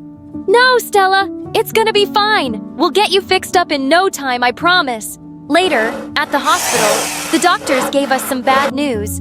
Stella's face was scarred from the reaction, and there was no cure. When Mom heard this, she nearly fainted, and Stella was mad at me. You lied, Alice! You promised! I'll be fine! But I'm a monster! From that day on, my life changed forever. Mom made me wear a pound of makeup to cover my scars. I wasn't allowed to be seen without it. The whole thing broke my heart, and I didn't understand why this had happened to me. In 8th grade, we met Julia and Emma. They had just moved to town and were also identical twins. They were pure evil. What's worse is everyone compared us. Look at the new girls! They're so cute! I love how they always match. They're giving Stella and Alice a run for their money. Emma and Julia were our complete opposites and had red hair and green eyes. I couldn't stand them. Our rivalry began when they started working at our modeling agency. They were stealing our jobs. I can't believe those witches are getting more work than us. We have to crush them like the bugs they are. It's not a competition. Stella, why are you being so crazy? Of course it's a competition and we're losing. And either you're with me or you're against me. Choose. Of course, I'd always put Stella first, but sometimes she took things too far. One morning in the cafeteria, the witch twins walked up to us and smirked. Oh, if it isn't the shy one and the ugly one. Why so sad? Oh, suddenly I'm not hungry anymore. Don't you have something better to do? Like shop for the same clothes? Nice one! At least we own our twinness. You guys are so boring! And it's so plain! Oh no, I'm tripping! I'm so sorry. It was an accident. Stella left giggling, and I was shocked. I jumped up with some tissues for Julia, but she pushed me away. I'm just trying to help. I have a spare shirt if you want. Don't touch me, witch! Just wait till this weekend's modeling competition. That grand prize is ours. We're going to end. You've been warned. That whole talking together thing is so creepy. We'll definitely be there, so bring it on. I didn't agree with Stella's methods, but those girls got on my last nerve. They'd been nothing but rude since they showed up. The next day, Mom surprised us with a dozen designer dresses for the competition. OMG! Mom, we're gonna look so good! Can we afford this? They're so expensive! Don't worry, honey. We'll return them after. You'll just have to be extra careful not to ruin them, okay? I don't know about this. Come on, don't be a wet blanket. We need to win this. We'll show those wannabes who really owns this twin business. Later that night, Stella came to me. Alice, I have a plan to beat them once and for all. What do you mean, Stella? Just a harmless prank, of course. But enough to take them out of the competition. You're talking about cheating? We can't do that. Besides, I don't want to win like that. Is this really so important to you? That you cheat and win? Yes, it is. You have no idea how hard my life is. Always hiding what I really look like and afraid someone will find out. But still, modeling is the only thing I'm good at and passionate about. So, yeah, I'm willing to do what it takes. No one is perfect, Stella. Everyone is insecure about something. All models use makeup and whatnot to look better. And your condition? It's not as bad as you think. It's in your head. Easy for you to say. Are you with me or not? I am, but we will win this the right way. Every night after rehearsal, I snuck away to study. I was interested in a huge internship in Washington at a law firm, except I hadn't told Mom or Stella yet. I was scared they'd be angry with me. On the day of the competition, we aced the first rounds. Our dresses were the talk of the circuit, and people loved our routine. But when we went on earlier for round 2, Stella grew pale. We can't go on yet. It's not our turn. You look perfect, honey. Don't worry. Our routine went well at first, but just then, a bucket dropped from the ceiling and we were covered in sour yogurt. What is that? OMG! Ooh! The prank I'd set up for the twins backfired on us. If anyone finds out, I was dead. I had to think quickly. So when we went back to our dressing room, I knew what I had to do. It was them! I know they did this. We have to tell the judges. You mean the twins? They sabotaged us? Just then, the twins walked into our dressing room, smiling. That was quite a show! Looks like other people hate you. Just as much as us. How delicious! Don't try and shift the blame. I know you were behind this. Suddenly, Stella attacked Emma, and then Julia jumped in too. Get off me, psycho! We had nothing to do with this. Yeah, let go! You've gone mad! As I pulled Stella away, Julia pulled at her dress, and it ripped. Just then, Mom rushed in, and when she saw the dresses, she screamed. I told Mom it was the twins, but they refused to admit it. So the agency launched an investigation. But I was shocked to see Stella rigging up the buckets of yogurt. We were disqualified instantly, and the twins won. You did this? I can't believe it! At least I'm trying. You're the bad team player here. Do I have to do everything myself? Listen to yourself. All you care about is winning, and it's just hurting us. You've ruined everything. Those expensive dresses and our reputation. I won't be part of this madness, Stella. As if you could do it without me anyway. You need me and you know it. Not anymore. I'm done. I never wanted this. After that, we were basically broke. Stella had to take every single job she could get to make more money. And I began waiting tables at the local coffee shop. A week before our 16th birthday, Mom came to us with some big news. I may have just solved all of our money problems. Girls, pack your bags. We're moving to Japan. What? A huge modeling agency loved our look and wanted us to move there to represent their brand. They'd pay for everything and even move us into a huge penthouse apartment for free. OMG! This is the best news ever! I couldn't let this go on any longer. I wanted to follow my dreams and participate in that internship. The deadline was just around the corner, so I had to tell them. I can't move to Japan. Why, Alice? Confused, they stared at me, and I finally explained my plans for my future. Are you kidding me? I can't believe you're being so selfish. How am I being selfish? I never asked for any of this. All you've ever done is complain. Look at me. I'm the freak here, but I get up every day and I work. You've never taken this seriously. And now you just want to bail on us. Me? Complain? You're the one who can't stop competing with Emma and Julia. You're so insecure that you've let this stupid rivalry turn you into a witch. I regretted my words as soon as I said them, but I was so mad I couldn't take them back. I stormed off to my room and slammed the door shut. Stella didn't talk to me for a whole week after that. What's worse is they were going ahead with the move, as if nothing I did mattered. One morning, I got a letter delivered, and it was from the internship. I was just about to open it when someone knocked on my door. Mom came in and eyed the letter. Is that it? Yeah. I'm not happy about this. You're not even 16 yet, until tomorrow. And honey, we can't afford this. I guess I just wanted to know if I could do it, Mom. I'm a straight A student. Did you even know that? Mom looked at me sadly. I guess I've been so wrapped up in your careers, I've never really thought about what you wanted. I want to make a difference in the world, not just look good. Open the letter, Alice. Mom and I hugged, and we opened the letter together. Congratulations! You've been accepted! What was I gonna do now? The next day at school, I decided to look for Stella so we could make up. It was our birthday after all. When I finally found her in the playground, I was shocked to see her with Emma and Julia. Well, if it isn't the traitor twin, what do you want? Stella, can we talk for a sec, alone? Anything you say to me, you can say in front of my best friends. What? Don't look so surprised. The enemy of my enemy is my friend, right? Right! Did you hit your head or something? Come on, we're sisters, twins. Don't be like this. You did this to us. You've made your bed. So sleep in it. To think I was about to give up my dream for Stella, and she treats me like this. No chance anymore. The following week, Mom and I packed our bags and headed for Japan, while Alice went to stay with our aunt in Washington. Good riddance. The next few years in Japan were amazing. The company wasn't happy that it was just me, but I was determined to make them see my worth. So I worked hard, and by the time I was 18, I was pretty famous. I actually missed Alice a lot, but I could never bring myself to call her. I needed to work on myself first. Moving to Washington was the best decision of my life. I was my own person for the first time in my life.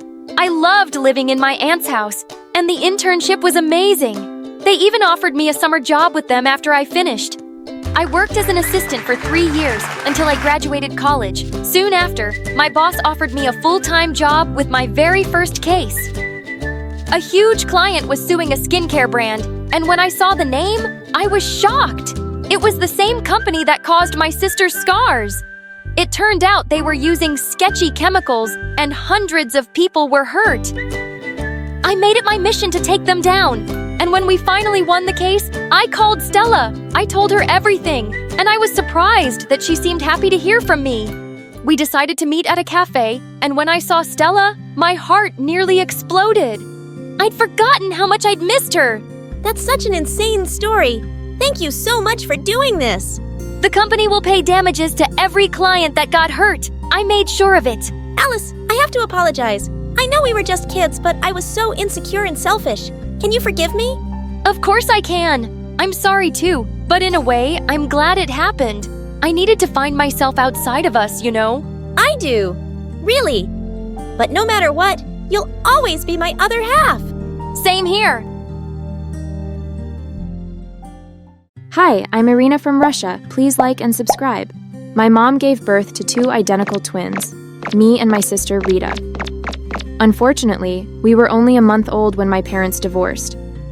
Mom took Rita to the city while I stayed in the village with Dad. Dad was my only friend because growing up I was super shy and preferred to read and write stories in my journal than play with other kids. Are you sure you want to spend another Friday night alone, sweetie? Don't worry, Dad, I'm fine. Aren't you happy I'm not going to any wild parties or dating any boys? Then one day when I was 16, I got a strange visitor. Hi, Irina.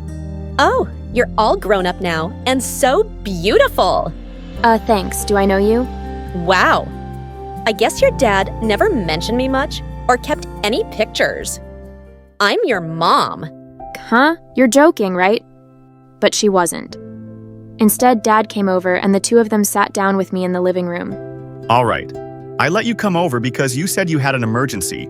So what's going on? It's Irina's sister, Rita. She's a model and makes a lot of money, but she started struggling with mental illness and suddenly quit. Now, if she doesn't complete her contract, we'll be sued for a crazy amount of money. Irina has to fill in for her. No one will know. I may have to trim her bangs a bit, though. Wait, what? This is the emergency? What a stupid and twisted thing to ask your daughter that you haven't seen in 16 years. Get out of my house right now. They started arguing and I didn't know what to do, so I just slipped out of the room and tried to calm myself down. But Mom just wouldn't give up. And the next day she made me a crazy offer. Your father mentioned you write stories and that it's your dream to become a famous author. What if I told you I knew an agency that could publish your work and pay you a fortune? How could I say no to something like that? After that, I convinced Dad to do the modeling contract, and finally he agreed. So I moved to the city where Mom and Rita lived in a mansion. Mom greeted me at the door and hugged me tightly. I still wasn't entirely comfortable with her, but it was nice to feel welcome. You'll meet Rita later today. She doesn't leave her bedroom. She even has dinner there. You mean I'll only see her if I come upstairs with you? Doesn't she ever leave the house? Mom didn't answer. She just snapped her fingers and ordered some servants to get me settled in my room. God, this place was so different from what I was used to. And I was curious to meet my mysterious sister, too. That evening, I was reading in my room when I heard a scream outside my room. I went into the hallway to find the maid covered in food. That's when I also saw Mom and Rita. I told her I wanted pizza for dinner, not these soggy vegetables. Of course, baby. Our mistake. But pizza's not good for you right now. We'll get you the tastiest salad ever. I'll give you a raise, all right? I can't have another servant quit because of her. You always do this. Mom, I don't want a salad. If I don't get a pizza right now, I'll take all of your gold jewelry and give it to the neighbor's dog to chew on and then throw up. Excuse me, but don't speak to your mom like that. And you certainly didn't need to throw food at your maid. This is my twin sister, Mom. She has a lot of nerve for a house guest. Also, we may look identical, but her skin is way more blotchy than mine. You should tell the photographer that beforehand. Geez, this girl was something else. I went off to bed after that, and Mom told me not to take Rita's behavior personally. I just want her to be happy and healthy. The next day, I arrived on set, when suddenly I noticed everyone glaring at me and whispering angrily. What was going on? Hey, why is everyone here giving me dirty looks? Did I do something wrong? Ugh, you're here? I thought you quit after you humiliated me in front of thousands of people. Also, you bullied every single person on set since you started working here, Rita. They were hoping they'd never see you again after you left. What? I bullied everybody here? And what did I do to you? I mean, I didn't take my meds this morning, so I forgot what happened. Can you remind me? Ugh, give me a break! Rita had apparently done a lot of horrible things because every person around me acted like I was some kind of monster. I called Mom and told her what had happened. You must have spoken with Vlad, Rita's coworker and ex-boyfriend. She dumped him publicly during an acceptance speech for an awards show and said some mean things. Just focus on your work, honey. He's not your problem. I knew Mom was right, so the next day, I ignored all the death stares and kept to myself. But later that afternoon, Vlad and I had to do a photo shoot together. The photographer was about to start when suddenly she started freaking out. I cannot work like this. Vlad, how much weight did you gain? The costume designers worked really hard and you. Ugh, forget it. I'm requesting a different model. What? Why? We've been rehearsing this for weeks and I haven't gained any weight. He really does look great. Maybe his suit just has to be tailored a bit. The photographer wouldn't listen, and Vlad stormed off with tears in his eyes. Vlad, don't listen to that photographer. You're in great shape. I don't get why she had to be such a jerk. Well, she wasn't totally wrong. I have put on a little weight. I'm surprised you didn't make fun of me about it. Have I made fun of your body in the past? You made fun of it in front of thousands of people. During your award speech, you said you were dumping me because I didn't have abs anymore. Wow. Well, I'd like to apologize for that. The truth is, I think you're really brave for doing a job like this. I hate having my picture taken. I mean, even though I'm a model. The point is, I'm sorry. Oh, okay. I really didn't expect an apology from you. We're still broken up, but thanks for that. After our talk, Vlad was nicer to me, which made my job a lot easier. One day, I headed to the den to watch some TV when I saw Rita sitting on the couch. What are you doing here? What do you mean? This is my house, isn't it? Yeah, but I thought you never came out of your room. I don't. But my room doesn't have a TV, and I like watching Luna videos on a big screen. You watch Luna Avatar too? They're my favorite YouTube channel. Their stories are what inspired me to become a writer. Yeah, I don't care. You can watch with me as long as you keep your mouth shut. I decided to take the opportunity to spend time with Rita. She obviously had some issues, and I was curious to know more about her. As we were watching videos, Rita's phone suddenly rang, and she looked annoyed. Why is Vlad calling me? My heart started racing as Rita answered the phone. Apparently, Vlad had called to ask her out to coffee. He said he's glad we're getting along better lately, and that I seem happier and healthier. Did you flirt with him or something? What? No, we're just friendly coworkers. Listen to me. At your job, you're not Irina. You're Rita. And Rita doesn't want you talking to Vlad at all. I still love him. You love him, and yet you dumped and publicly body-shamed him? Look, I'm not interested in your ex-boyfriend, but I'm allowed to be his friend. He's not your property, and he deserves to be around someone who doesn't mistreat him. I left before Rita could answer, and the next morning at work, I told Vlad I was sorry if I was rude to him on the phone and that I was happy to hang out. I really don't have time for your games, Rita. I'm not playing games, dude. Just whatever you do, don't call or text me on that number again. I got a new number. I convinced Vlad to let me buy him coffee, and as we were walking to a cafe, I saw a lady come up to us with a little girl behind her. I'm so sorry to bother you, but my daughter is a big fan, and I wanted to say hi. She's just a little shy. You don't have to feel shy. I'm just a normal girl at the end of the day, like you. Did your mom buy you this pretty scarf? Actually, I got it as a present from my agency. Do you want it? I think you'd look even better in it than I do. No, we can't possibly accept that from you. Rita, that scarf cost thousands of... It's okay. Really, I want her to have it. The girl was starry-eyed, and her mom thanked me over and over. Wow, I can't believe you just did that. You've changed a lot during your vacation, haven't you? Are you in therapy now or something? I guess you could say that.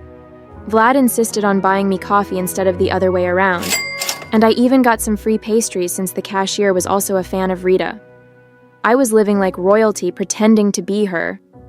And my life as a model just kept getting better. I was getting huge business deals because everyone was amazed at how Rita had apparently made a comeback. But my success drove my sister totally wild. You're just living your perfect life, aren't you? Oh no, wait! You're living my life! The only reason I'm even here is because you sabotaged your career with your awful behavior. Rita just threw a pillow at my head and walked off. What a brat. As more time passed, I also started hanging out with Vlad, and we became really close. But I was always hesitant to tell him about my real identity. One night, he walked me home, and when we arrived in front of the house, he took my hand, and I felt my knees go weak. I had such a lovely day with you. You seem a lot happier and healthier lately. Or maybe I'm just seeing a different side of you. Suddenly, he leaned in to kiss me, and I found myself pulling away. Vlad, I'm sorry, but I can't kiss you. What do you mean? I want to give us a second chance. 'Cause you're the new you. I know. But things with me are more complicated than they look. I have to go, I'm sorry. I quickly snuck inside the house, but when I closed the door, I saw Rita leaning against the wall, and she looked enraged. I saw you two from my bedroom window. Irina, I told you to stay away from Vlad. I know we haven't grown up together, but you're still my sister, and sisters don't steal each other's boyfriends. I'm not stealing anything from you. He tried to kiss me, and I refused. But if you still love him, you should reach out and apologize. Do you think I haven't done that? He won't take me back, Irina.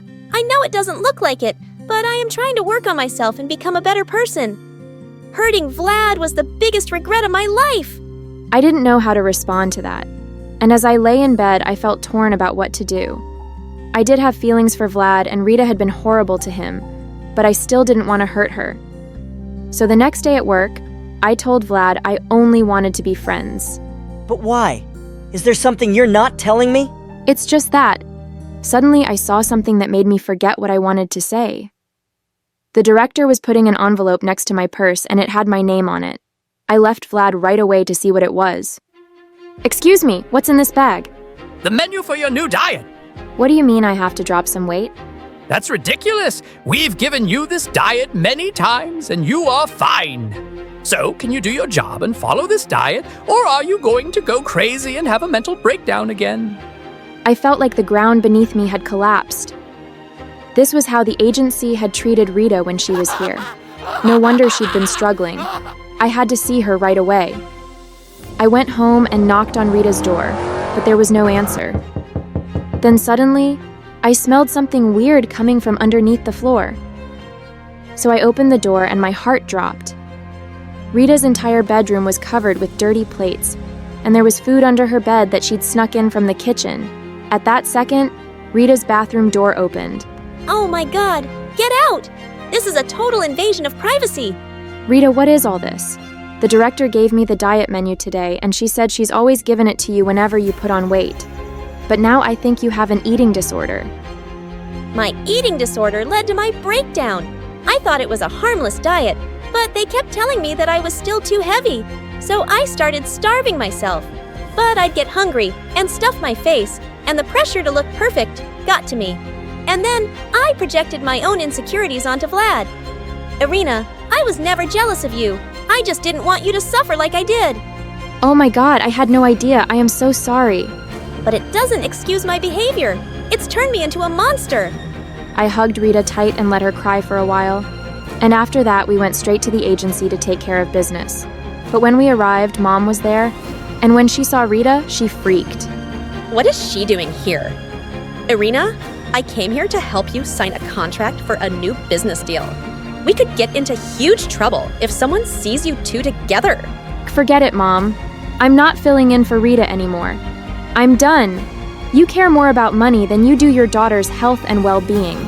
This agency totally mistreated Rita and the other models.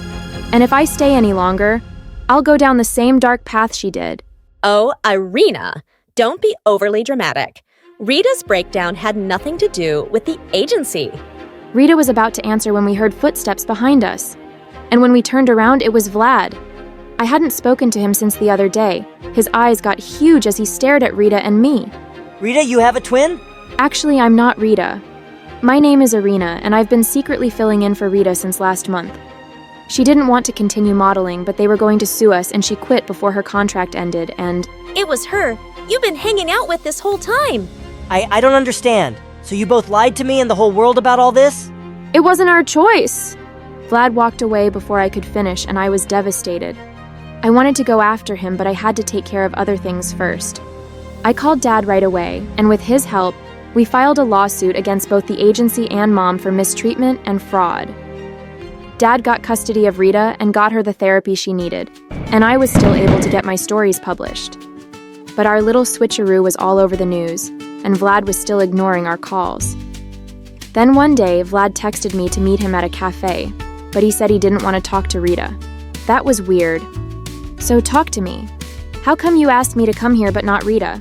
Because you're the one I want to be with. Irina, you're a better person than Rita is. I was hurt that you lied, but I know you had your reasons. I'm not a better person than Rita. I just had it way easier than her. She still loves you and wants a second chance.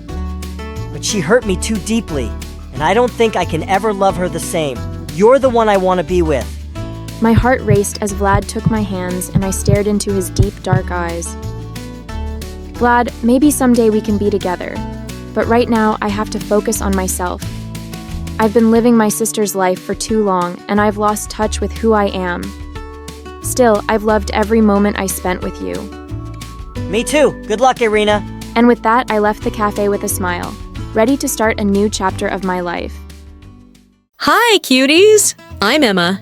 Get ready to dive into the wild drama of my life, a real-life soap opera that even Shakespeare would have loved to write. But first, don't forget to hit the like and subscribe button. Now we can start. You know those seemingly perfect families where the father is a cheerful, wealthy businessman and the mother is a loving housewife who does everything for her kids? Blonde, rosy-cheeked, perfect-teeth children? Yeah, me neither. Ever since I can remember in my life, it was only me and my mom, Emily. My mom loved me, but when it came to my dad, she went to great lengths to erase any trace of him, and she did a darn good job. Mom, I was wondering about my dad. What, Dad? Here, have a bag of candies. It was always like that with Mom. Have a bag of that. Or keep this stock of chocolates. Or look, that marshmallow looks like Grandma Teresa. So instead of finding out anything about him, I just put on a lot of weight. Eventually, I stopped asking. Even my mom sensed that something was wrong with me. While the neighborhood kids played outside, I spent all my time cooped up in my room, reading books by myself. At some point, she must have thought that I needed a father figure, which was true, and decided to get one for me. Unfortunately, her dating life was so disastrous that it probably made Cupid consider early retirement for real. It was the same thing over and over again. It went like this. Emma, please let me introduce you to insert name my new boyfriend. We love each other so much. Of course. 2 weeks later, there we were, indulging in a second bowl of ice cream and watching Titanic with her sobbing uncontrollably on my shoulder. Jack, take me with you. We were supposed to stay together forever. Mom, you met him like a month ago. The best month of my life. But honestly, my mom had a PhD in ruining her relationships. All her boyfriends had shorter lifespans than a goldfish's memory. She would get bored of them and then find a way to sabotage the relationship. Magically, it was always their fault. Antonio, the chef, seemed like the perfect candidate. After all, who wouldn't want a dad who could cook 5-star meals? But then, can you believe it? He abandoned me all night to dine at a restaurant alone, preferring puff pastry over spending time with me. Mom, he works there. Then there was Markin. I thought a cop would keep us safe, right? But I was expecting a rose or a diamond. Instead, he gifted me a police scanner. And then there was Philip. I always dreamt of a dad who could always make us laugh. But he couldn't stay serious for 10 minutes straight. Well, today he's the world's most famous comedian. I was already giving up on the idea of having a stepfather when my mom came home one day with a new surprise. This time, though, I felt something was different, and I was right. Here, love, this is Ben. Benjamin, this is my daughter, Emma. What a lovely fairy I see. Am I welcome into your manor, my fair maiden? That man was not like the others. Ben looked older, with such a fine white beard and mustache, and those small round spectacles that made him look like some woodsman from old stories. In my mind, a dad had always been similar to him in appearance. Surprisingly, Ben actually became a father to me, and he really knew how to show me his love. Like that time when I got an A in mathematics, and Ben recited a poem he had written for me. Here is the smartest of my muses, the shiniest of my lights. A new Pythagoras in disguise. Nobody had ever appreciated me so much. Or that time, December 16th, when I came back home after a full day at school, only to find the hall full of bearded guys and Ben, in the middle of them, shouting toward me. Surprise. Happy birthday to our fairy. Those were Ben's friends from the War Games Club. I didn't expect any birthday celebration, because Mom had always forgotten it herself. But now she was there too, right in the middle of them. Could Ben have changed her so much? Ben, I have no words. It's only my duty to make you smile, my fair maiden. I hugged him the strongest I could and started crying like a baby. Sir Benjamin, I love you. I had finally found a father after 10 years of my life, and we were like a real happy family. It felt like a dream, and like in every dream, at a certain point, I had to wake up. A few years later, Mom started receiving strange phone calls in the middle of the night. She would pick up quietly like a thief and go to the bathroom to speak as any guilty teenager would. Once I caught her coming out of the bathroom with a suspicious smile on her face. Who was it? Oh, just some friend. Don't worry about it. Don't worry. I make a living out of worrying. I knew something was wrong. The calls suddenly stopped, but the signs were still there.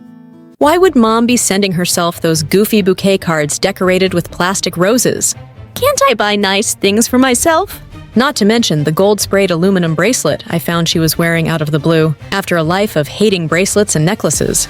It's just part of my midlife crisis. Or the giant heart-shaped balloon we suddenly had in the main hall, glittery as a disco ball, and red as love, or hell. Wrong address. Or maybe the wind brought it here. Yeah, like I'm that dumb.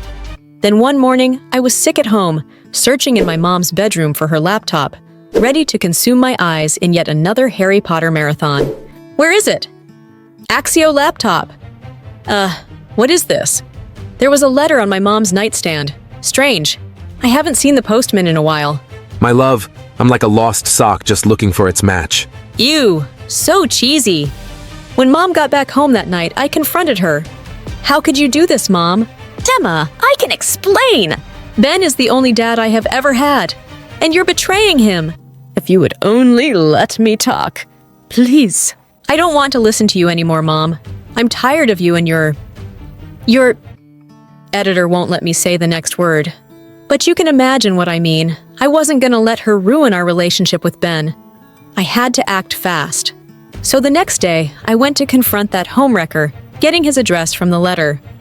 I rang the doorbell nonstop. Open up! What the? The man was about to blow up. But when he saw me, surprise filled his eyes. Please come in.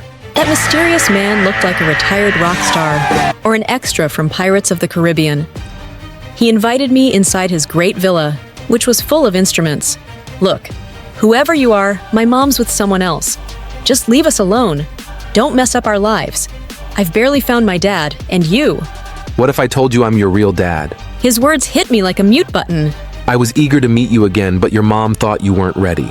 Of course, he could have been lying, but somehow I knew he wasn't. My father disappeared when I was a child.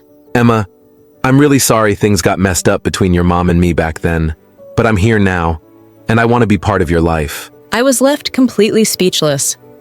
My mom soon joined us. Mom looked truly happy after all those years. She told me she hadn't connected with anyone else because she wasn't over Dad, and only wished for him to stay with us. Of course, I was thrilled about having my real dad with me again. But then a sudden doubt fell upon me like a spaceship out of fuel. But Ben! He already knows everything, and he still wants to be a part of your life. We can be a big family. So just like that, I went from having no dad to having two. You would think it's like winning the lottery twice, but not quite. I felt overwhelmed and with a great weight on me. Before, I didn't have to worry about disappointing anyone. But now I had two dads who had high expectations of me, and let's say they weren't too fond of each other. Chris, lower the volume. Emma's studying. Oh, just jamming out, man. Rockstar practice, you know. Oh, wow. But I thought rock and roll had been dead for a long time. Good music never dies. Besides, aren't you obsessed with knights and things from hundreds of years ago? Oh, absolutely. But unlike your music, knights never go out of style. Come on, guys. If you really think about it, rock stars and knights have a lot in common, like both loved leather and dying young. But while some wore armor and swords, the others used guitars and a lot of hairspray. That made a lot more sense in my head. Soon things went even further south. One day, they forgot to pick me up, and I had to walk home in the middle of a storm. When Ben saw me, he went mental. Chris, you were supposed to pick her up. I asked you to do one thing as I had an urgent appointment. Oops, I totally lost track of time making these cookies to surprise her. Come try one, honey. As I reached for a cookie, Ben sprang into action like a movie hero, dove over the couch in slow motion, snagged it from my hand, and sent the whole tray flying. These have peanuts. Emma's your own daughter and you don't even know she's allergic to peanuts? Or you just don't care? I don't even want to remember the fight that followed. Can you imagine two gunslingers in front of each other, ready to open fire at the slightest movement? Well, it was kind of like that. The constant fighting became a part of my life. I realized that this was affecting them as well. Ben looked more deteriorated and tired than ever, and my dad seemed constantly anxious, as if he was hiding a big secret. On my first Christmas with my new family, they dove into a full gift duel. The prize of it wasn't a juicy bounty, but my love.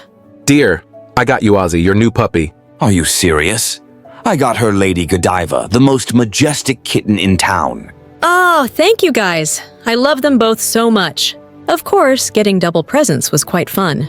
But soon, my new pets were casualties of the parents' war. Lady Godiva was given away to our neighbor's children by my dad after he definitely saw me sneezing with her nearby. It was mid-December, by the way.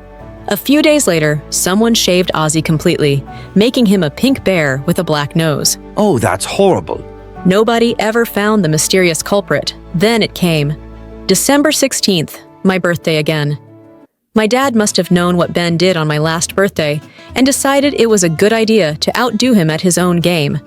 So he called all of his musician friends to blast a birthday party rock serenade for me. To my beloved daughter, you, all the people of the world, rock. This song is for you. But then, right before the concert started, another group of people appeared. Vikings, Romans, Celts. Who knows? They were an army of guys dressed for a historic recreation, waving toy spears. What is all this, Ben? There is a time for peace and a time for war, Chris. Men, be ready. Someone sounded a war horn, and my birthday soon became like the final battle of Endgame. But instead of aliens and superheroes fighting, I had cosplaying history nerds versus elderly musicians incapable of accepting the passage of time. A clash for the century. After watching the battle for a bit, I went home, all set to blow out the candles and dive into the cake. But I found my so-called perfect family in the middle of a loud argument. What are you even doing here, man? Emma's with her real parents. She doesn't need you anymore. This whole uncle situation is bizarre. That's true. Explaining it to people is a real pickle. Say what you want, but I've been her father longer than you. Well, he has a point about that. Her father? A history nerd with a Willy Wonka mustache? You must be joking. I don't think Willy Wonka has a mustache. My mother's mediation skills are truly out of this world. Why don't we let her decide then? Oh, no! Yeah, she's old enough to decide who should be your dad. No, I am not. Mom, you are my last hope. Please stop this madness. Maybe that's for the best.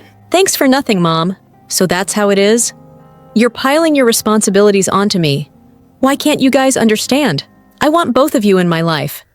But if you can't handle that, I'd rather have neither than choose between you two. I was ready to storm out, but then my dad said something really strange. Are you happy, Ben? This was your master plan. First you found me. Then you invited me to your cosplay parties and made me realize that I should get back with Emily. Why did you do all that if you didn't want me here? Everybody's eyes went on Ben at those words. Mine too. What was all that about? You're absolutely right, Chris. I shouldn't be here at all. I'm really sorry, Emma. Then Ben darted away, leaving things abruptly. What the hell is going on? I ran after Ben just in time to catch him while he was already at the park, gasping. He doesn't look too good. He fainted the very next moment. Ben! What is going on? Are you okay? Ben? We rushed him to the hospital, and a few hours later, he woke up. I guess my plan didn't run as smoothly as it did in my mind. Why did you do all this, Ben? My heart is breaking, Emma. Literally, the only thing keeping it together is you. I would love to be with you forever, but the doctors made it clear it's impossible. When I found out, I immediately sought your dad and asked him to come back. I wanted someone to be there for you after me, but then when I saw you and him together, I got so jealous. I thought you'd forget me for good. I already had tears in my eyes again. I could barely force myself to speak. Ben! I will never forget you! And you are not leaving me at all. I had no idea you did all this. Chris didn't tell me anything. Yes, because I asked him not to. It was a secret quest, eh? Like the ancient knights did. I did it for Emily. I had to. I'm sorry for lying, but... Cough made it impossible for Ben to go on talking. I just hugged him so hard, as if trying to protect him. A few days later, Ben came back home with us, and it was as if he and Dad were two totally different persons. They put their jealousies and fights aside and became something like best friends. Dad even helped and cared for Ben throughout his illness. One night, when they thought Mom and I were sleeping, I overheard them talk. I will never be able to thank you enough for bringing me back to my family. What you did is just... It's okay, Chris. You're a great man. I'm just happy you are in Emma's life. You both deserve each other. They hugged before wishing each other goodnight. I went to sleep with the biggest smile I had ever worn in my entire life. Now a lot of time has passed, and a lot of things have changed. I'm not a child anymore, and my groom is in front of me, waiting for my, yes, I do. Mom and Dad are by my side, happily together and smiling at me. And even if I can't see you in the same way, Ben, I know you are here too, sitting silently between the seats of this splendid church and looking at me with your peaceful gray eyes. You are as real as the photo of you I have inside of the pearl-shaped necklace I always keep by my heart, as I have promised you. I never forgot you, Ben. All that you did for me, from your silly poems to the way you tied my shoes. You will always live with me. You'll always be my guardian angel. And I am your fair maiden. Hi, my name is Laura and I'm from Texas. Please like and subscribe. I live with my granny, and she's pretty much the only person I'm close with on this planet. After my parents passed away, she took me in and brought me up. However, growing up, I didn't have many companions. I was always dedicated to my academics, and that's how I managed to secure a scholarship at one of the top schools in the city. But events took an unexpected twist in the 10th grade. It all began when I chose to ride my bike to school one day. Just as I was about to park it, I stumbled over something. My bike then collided with a nearby car. Shoot! The car looked really expensive, and now it had a dent the size of an elephant. I was the queen of broke people. I'd never be able to pay for the damage. I had to get out of here.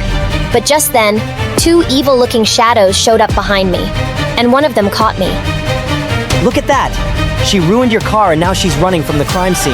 Holy Jesus, not the terrible two! John and Arthur were the two richest and hottest kids in school.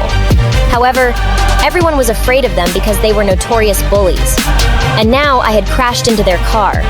This was the worst day ever. I wasn't running, and I didn't ruin it on purpose. I just accidentally. Oh, Kitty. Accidentally or not, you're gonna have to pay for this. Listen, man, I can't pay for it. You want my bicycle? You can have that. You're making jokes now? You better arrange the money or else. Oh God, what was I gonna do about these bullies? And then I recalled seeing them harassing a kid really badly after school recently, so I just blurted out, I know your secret, and I'm gonna tell it to the principal. What secret? I know what you guys did last Monday! For a moment, they looked shocked, but then John screamed. What? How? How do you know that? Judging from their freaked out faces, I could tell it was something significant, and they believed I knew about it. This was perfect.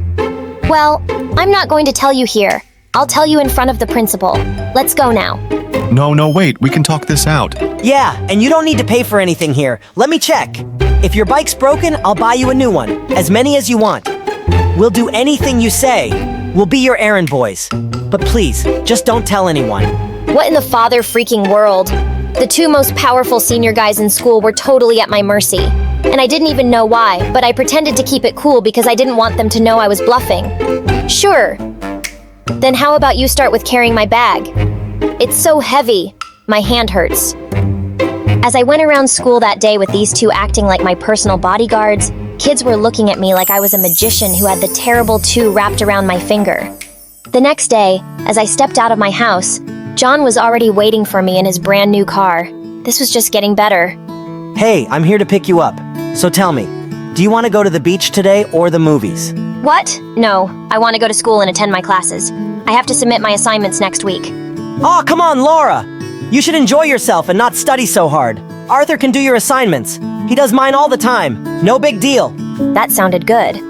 But I wasn't sure if I trusted them enough to hang out with them outside school.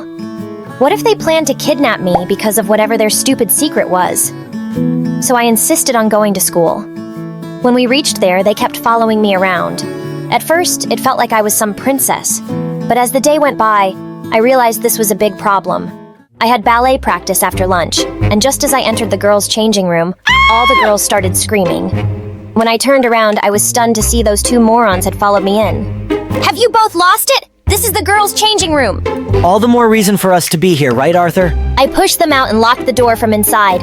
But when I went to the dancing room, they were already there, dressed in ballerinas' clothes and dancing like toads. What the freaking crabs? What are you guys doing? You don't have to follow me everywhere. Yes, we do. We can't risk it. What if you go and tell the principal behind our back? I won't do that. Well, guess what? We don't trust you. They just wouldn't leave. And when it was my time to perform, they both started cheering and hooting like they were my craziest fans. What could be the big secret that was making them do all these things to keep me from going to the principal? But as much as I wanted to know, I wanted to get rid of them too. The next day, I left home before they could get here. And even at school, I was on my toes watching out for them. Then during lunchtime, this football jock at school who I had a huge crush on came and sat next to me. You're the popular girl who tamed those rich brats.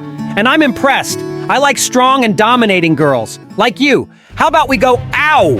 Arthur picked him up by the collar and threw him out of the seat. How about I give you a taste of strong and dominating guys? Arthur, stop! What are you doing? As soon as Arthur let him go, he just ran away. Ugh, why did you do that? He was gonna ask me out? He asks everyone out. He's a jerk. Oh, have you looked in the mirror lately? You're the bigger jerk here. With that, I pushed him aside and stormed out of there angrily. Later that day, I was in the library when I saw that football jock kissing some girl behind a bookshelf. Arthur was right. He really was a jerk. I picked up a book and tossed it right at his head. Ouch! Well, he deserved it. After that, I went back to solving my math assignment, but I was getting none of the answers correct. Easy there, Tigress. Let me help you with those. Help me? Do you even know the— Whoa, how did you do that? I was stunned that this guy, who looked like he probably bought his grades with his dad's money, was actually good at studying. He helped me with my assignments, and honestly, I was starting to feel that he wasn't so bad after all. Just as I was about to apologize for calling him a jerk earlier, John barged into the library. Thanks for keeping an eye on her while I was away. Of course. Arthur was just here to babysit me. I felt so dumb thinking he might be nice 2 seconds ago. So, who's ready to go and watch the new Spider-Man movie? OMG! I'd been waiting for this movie for months. I screamed so loud with excitement that the librarian kicked us all out. Later that evening, when we stepped out of the movies, it was pretty chilly. Suddenly, Arthur took off his jacket and wrapped it around me. Such a good actor he was. I knew if it wasn't for their secret, he wouldn't care even if I was screaming for help. Soon after, he ran ahead to get the car, and that's when John took my hand and suddenly pulled me close. Whoa, what are you doing? Aw, come on. I can clearly see you're interested in me. That's why you're playing the blackmail game to keep me close. What? In your dreams? That attitude of yours, it's just got me going crazy for you, babe. How about you give me a kiss, now? This jerk. I was about to push him really hard when suddenly Arthur pulled him away and punched him hard in the face. John landed on his butt. How dare you touch her? What the heck, dude? Did you forget who you are? You're a stinky lowlife rat who lives off my leftovers. And how dare you touch me? Lowlife rat, what was he talking about? I know who I am, but don't you dare touch her again. Because if you do, I'll shove those leftovers down your throat. Whoa! It seemed like Arthur was a whole different person. He took my hand, and then we both left from there. All the way back home, he didn't say a word, and I could feel there was something about him that I didn't know. I was getting more and more curious. When we reached home, I handed him his jacket back, and I just couldn't stop myself. Arthur, why did John say all those things about you? I mean, you're rich too. No, I'm not, Laura. I know it looks like that because I'm always hanging out with John, but I'm a poor nobody. I don't really understand. My dad used to work for John's dad, but he passed away a few years back, and I have a sick mom to take care of. John convinced his dad to take us in, and he helps me with money. But basically, since then, I have to do everything he asks me to do. Oh boy. My heart sank listening to that, and suddenly I just hugged him tight. Thanks for doing what you did for me today, Arthur, and I'm sorry. Don't be. He totally deserves it. But I really wish you'd never seen us do it. And then you wouldn't be involved with jerks like us. Seen what? Suddenly he looked at me with surprise. The secret he was talking about, the big secret? Oh yeah, totally saw that. Wait a second. You don't know what it is, do you? Now that I think about it, you never really mentioned it, because you don't know what it is. I panicked, and then you guys assumed I knew your secret. Laura, how can you even do something like this, knowing how bad John is? If he knows you don't know, he'll... Oh God, I can't believe this. He stormed off angrily, and now my heart was pumping like crazy for what was going to happen next. The next day, when I reached school, I saw Arthur was still hanging out with John. But his face was full of bruises, like someone had hit him really bad. Of course, it was John. Later, when Arthur was all alone in the boys' washroom, I went in. Why are you letting him treat you this way? I know it's John who beat you up. What are you doing here? And I told you I owe him. Just stay out of it. I don't want you getting hurt. But you're willing to get hurt all alone? This is wrong, Arthur. You can't let him ruin your life like this. What he's doing to you and the other kids around school, this has to stop. Yes, but there's nothing I can do. You can. You've always been with him. You know everything he does. You can go and tell the principal all about it. But I was there with him in everything he did. I helped him. If I rat him out, I'll be out of school, and I'll be on the streets with my mom. Just then, John came out of nowhere and pinned me against the wall. So you're planning to ruin me, huh? You have no idea who you're messing with, little birdie. And you have no idea who you're messing with, you ugly crow. I smashed my head hard into his face, and he fell to the floor crying in pain. Arthur grabbed my hand, and we ran out of there. I'm going to the principal. You're right. I can't be a coward and let him hurt everyone like this. Especially you, Laura. I'll deal with the outcomes later. I'll be right there with you. We went into the principal's office, and Arthur confessed everything, from John's bullying incidents to the biggest secret of all. After the principal had told John he was going to fail in most of his subjects, John trashed the principal's brand new car. One evening, he smashed the windows and the lights and spray painted all over it, with Arthur's help. The principal immediately called John in and said he was going to be expelled. Since Arthur had confessed everything, he was going to be suspended for a while and made to do volunteer work. And suddenly, John turned to Arthur. You filthy moron! I fed you and you backstabbed me. You're done too, Arthur. Even if you aren't expelled, you can't stay in this school without me paying your fee. And your mom? Who's gonna pay for her treatments now? It would have been better if you had kept following my orders like a loyal puppy. And now you're doomed. And that's when John's dad walked in looking horrified. That's enough. I had no idea I was raising such a brat. How dare you exploit this poor kid? Arthur, don't you worry, son. I'm here for you. Dad, I'm so sorry. Not a word. Your principal told me everything on the phone, and the rest I've heard myself. I'm sending you to an army school right away. John kept begging his dad, but it didn't seem like it was going to work in his favor. When Arthur and I walked out of the room, I turned to him and said, "How do you feel?" Never been better. Thanks to you, Laura, I was able to be brave. I'm just so happy things will be better for you. So now that there's no secret, are you still going to be nice to me? Yeah, I'll carry your bag every day. And then he pulled me in for a kiss. Hello, I'm Linda from Croatia with a story about how love saved many lives. Please like and subscribe to my channel. I was raised by my mother and grandmother in a beautiful small village. Mom is a unique person, often acting strangely. For example, after a woman said my long auburn hair could help me become a model, Mom cut it short at home and said, "Short hair suited her better." And when I watch Disney movies, she reminds me, "Real life is not a fairy tale. If you find Prince Charming, run in the other direction."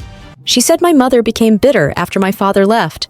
When she became pregnant, he disappeared with his secretary, breaking all his promises. I always watch Disney movies at my best friend Tanya's house. Does she find her mother's overreaction funny? Tanya will joke. "I will hide your Romeo when you find him." Life isn't that bad, but I struggle with one thing. While others had dreams and goals, I didn't know what my passion was. I have tried everything. Ballet, piano, video games, but nothing stuck. I thought I would never have a fixed goal in life until one day in 10th grade, we went with school to visit the dam in the canyon. It's really huge and amazing. While our teacher was talking about how it worked, I saw Tanya going somewhere. I followed her and found her in a secret room. "Tanya, what are you doing?" Before Tanya could answer, we heard voices nearby. She grabbed my hand and we rushed to the emergency exit. That was close. But why would you do that? They will just replace those screens and you might be in trouble. That's because of what the dam did to nature. It was painful, and many villages were flooded for its construction. I didn't know you were so involved in this. Well, I'm in an activist group now. We're trying to fix things. Come to our next meeting. I wasn't sure at first, but attending that meeting really opened my eye. Our beautiful valley has changed a lot because of the dam. I joined the activist group, distributing flyers and collecting signatures to remove the dam. It was difficult. Then Tanya told me she was going to Los Angeles with her dad. A month before leaving, she gave me the keys and U-shaped uniform to carry out an adventurous plan. Don't ask me how I got them. We will make a real difference, Linda. Just go to the control room in the dam office and upload this virus to temporarily close the dam door. I nervously agreed. Wearing my staff uniform, I used the key to enter the control room. I heard someone walking towards the control room. I hid and only saw a guy from school named Luca. I jumped out of my hiding place. "Luca, what are you doing here?" Oh, I was just looking for my wallet. Dropped it somewhere during a visit. His excuse seemed stupid, but before he could ask, loud alarms started going off everywhere, and we both quickly left. At that moment, he noticed the USB pencil in my hand. Are you planning on uploading something to the dam system? And what if it was me?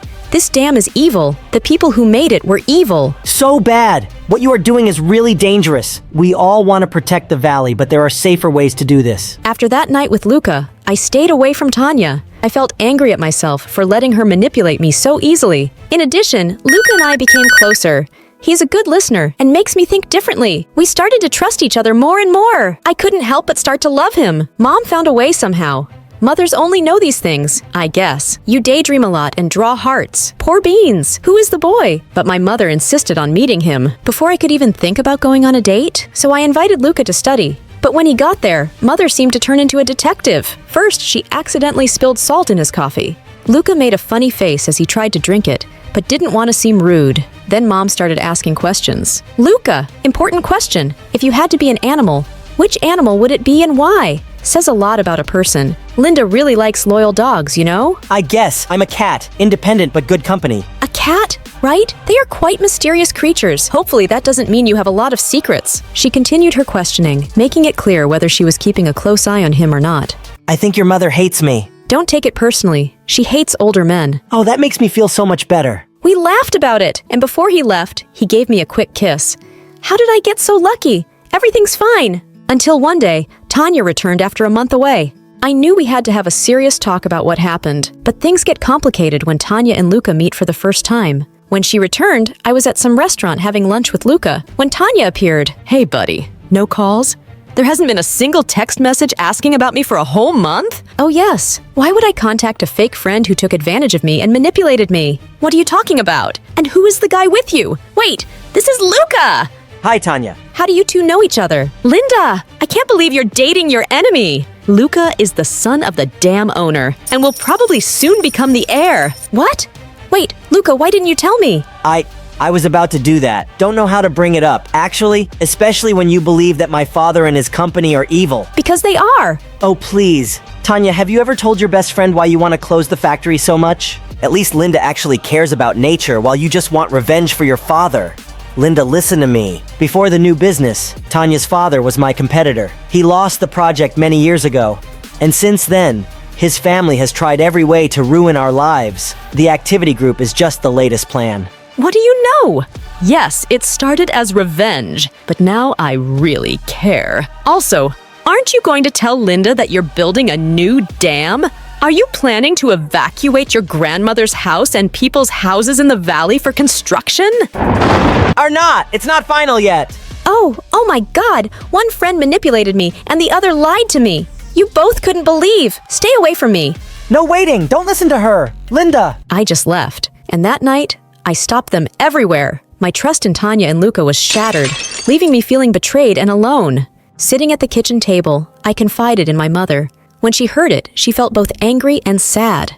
Linda, you can cry over this mess or stand up and fight. Use what you know about Tanya and Luca. Learn more about this new dam.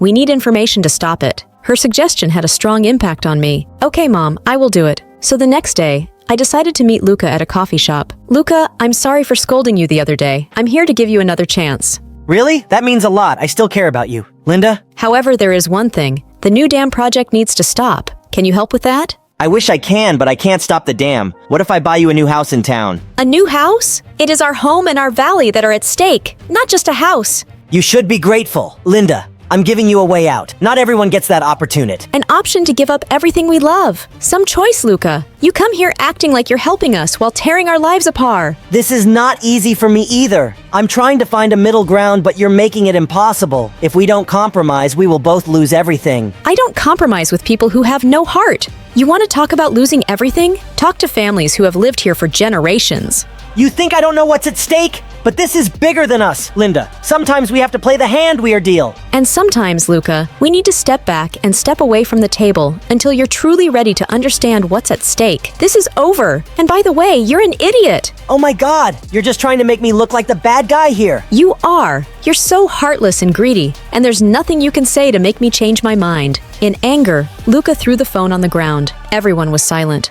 All eyes were on us. How dare you! I will do anything to stop you from building the dam. I will even force you to remove the first dam, you greedy and wicked people. Luca got even angrier and started screaming. You don't understand it! I could hardly believe the crazy side of Luca I had just witnessed, so I decided to reconnect with Tanya, and she apologized for lying to me. Together, we got to work. We organized protests, started a viral social media campaign, and collected signatures. We held community meetings and attracted media attention, rallying support to protect our valley. And we got attention, but it's not enough to stop the dam project. And the city government asked us to start evacuating. They offered us an apartment in a nearby town, but we refused. Facing the possibility of leaving our valley was really difficult for everyone. It hits the elderly the hardest, especially my grandmother. It made her health worse and forced her to be hospitalized. She was there for 2 weeks, and one day during my visit, she told me something crazy. Linda, I need to tell you about your father. He was involved in the construction of the dam. What? Yes, he didn't leave because he loved his secretary. He invested in the dam. Currently, he is a rich businessman living in the city. Back then, his mother kicked him out. Why you do not talk to me? Didn't he just run away? That he is actually a villain. We think it's best to keep it away from you. He chose money over us. A person who loves money more than his family. How could he? I'm so sorry, honey. We want to protect you. So I'm not just fighting against a few greedy big companies. I'm fighting against my own father. I tried to contact my dad, but it was always voicemail. I left a message, but he never answered my call. When Mom caught me hanging up, she said, "Linda, stop. He made his choice a long time ago. He won't listen." And then tears began to roll down her cheeks. I wrapped my arms around her, feeling her pain as my own. I went to Tanya's place, my heart heavy with the secret about my father. I haven't told her yet. I feel too embarrassed. I'll make sure Linda backs off. My hand pushed the door open without thinking. What's going on, Tanya? Who are you talking to? Linda, I talked to Lucas's father. I'm so sorry. Why is that, Tanya? How can you do this to us? He threatened my family, Linda. I have no choice. You've got a choice, Tanya. You can talk to me. We could have faced him together. We can't fix this. Linda, wake up! Rich people control everything. We are poor. We are nothing to them. I'm leaving town next week. And my family, too. I've already fought a losing battle. I also advise you to leave. Sometimes you just need to admit that you lost. And we lost. Stop it. You seem to be giving some wise speeches. You are just a liar, like Luca, his dad, and me. Don't be foolish to call me again. I rushed out, my heart pounding, and things get more difficult from there. Weeks passed and the valley began to empty. Families arranged their lives. I cannot stand it. One day, I stood on the street shouting, "Why did you give up? This is our home!" But they kept going. Head bowed, defeated. Tears blurred my vision as I watched the bulldozers rumble closer. It feels like it's over. Until Luca suddenly appeared with a group of people carrying briefcases with a stern look. Stop, bulldozers! We're not done here yet. What are you doing, Luca? I will fight once. My father, your dad, they have gone too far. These lawyers and I discovered illegal transactions. Linda, we are saving the valley. Are you serious about this? I feel very miserable about what happened at the restaurant. I'm just trying to help you stay away from this whole situation. Before he found out how deeply involved his father was. I know that will only cause you pain. I'm sorry. I overreacted that day. And I think we will never win this war. But now we can. On the authority of these documents, any further construction is illegal. Stop operating immediately. Luke, the bulldozer engine is disconnected, and everything was silent for a second. Then, everywhere, people cheered and clapped. People were laughing and crying with joy all around us. We actually won. We saved our house. I ran to Luca and hugged him so tightly that we almost fell. I vented my anger at Tanya. She is my friend, and I know she feels trapped in this situation. And Dad is not. I've never seen him, and I never want to. I just hope one day he will face justice for his crimes. Hi, I'm Wendy from Sweden, and my story is really crazy. But before I begin, please like and subscribe. I lived in a creepy old house with my parents. It used to belong to my grandma, who was a very odd woman. She studied mysterious races in the world and brought back crates full of strange outfits and creepy items. And most people around thought our house was haunted. Walk faster, a ghost girl will catch you! Just then, I leapt out from behind a bush wearing a scary mask. I was just trying to be funny, but people thought I was the weird girl who lived in the scary house, and no one wanted to be my friend. And my parents never had much time for me either because they were always working. This old house is a money pit. I need to work 2 jobs to keep it. Please go to your room, Wendy. I'm in a meeting. I wanted to help out, so I started giving ghost tours of the property. When my parents were away, I loved telling made-up stories about the freaky things I'd seen around the house. I even made up a murder or 2 and sold Mom's dresses with ketchup stains as souvenirs. I made a killing on Halloween, but when Mom and Dad found out, they were furious. What's wrong with you, Wendy? Why can't you be sweet and well-behaved like other kids? They took all my money and I was grounded for a month.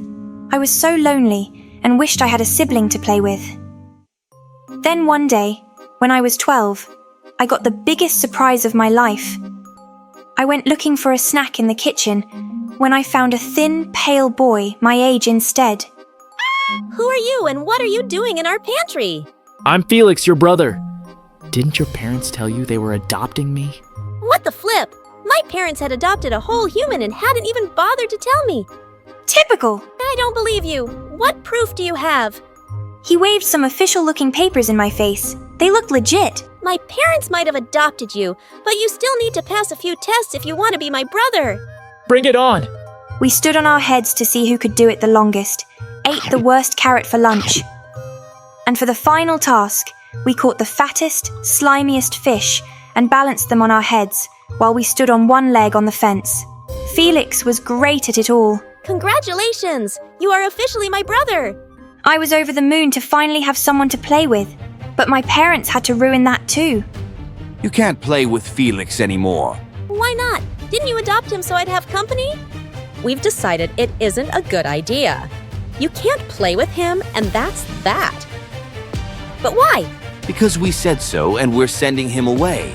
It was so unfair. I felt angrier than I'd ever felt before, and I smashed the toy I was playing with into the wall. But suddenly I felt dizzy, and moments later, I blacked out. When I opened my eyes, I was in a hospital bed with a bald doctor and my worried-looking parents next to me. Wendy's blood pressure shot up suddenly and she fainted. She's fine for now, but try to keep her as calm as possible. I'd also suggest you homeschool her for now. Mom and Dad took me home. They were being very nice to me, which was suspicious. Now they said I could play with Felix as much as I wanted, but when I ran to his room to tell him the good news, he was glaring at me angrily. What's wrong? Aren't you happy we can be friends again? Friends? I just found out that your parents did not adopt me because they wanted to love me or give me a nice home. They just brought me here for you, like I'm some kind of toy.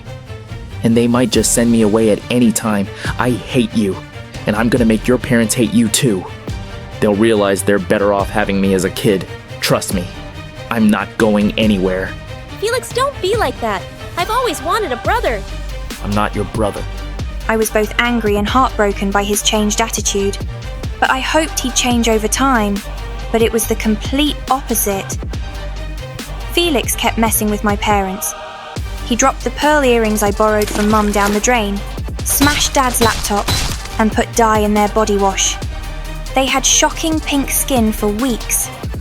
And somehow my parents were always upset with me and thought I was acting out.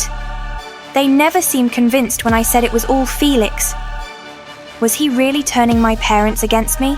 Stop being a jerk. These things cost money, and Mom and Dad work really hard, and stop making them think I'm doing all this. Then just give up and go away yourself.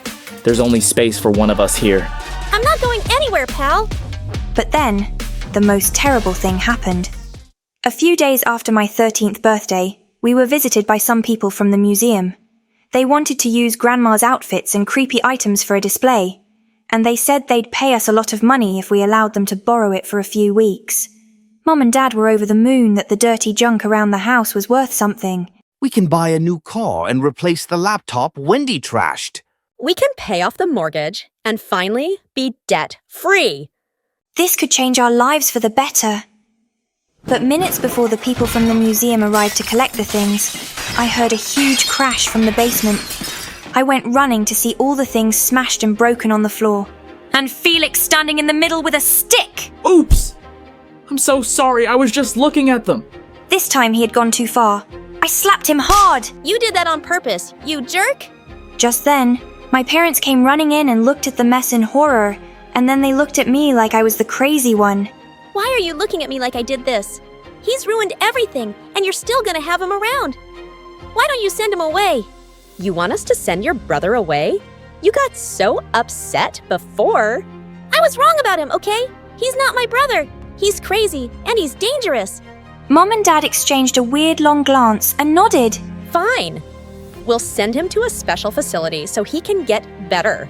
That night, I locked my door, but I could still hear Felix screaming and crying in his room.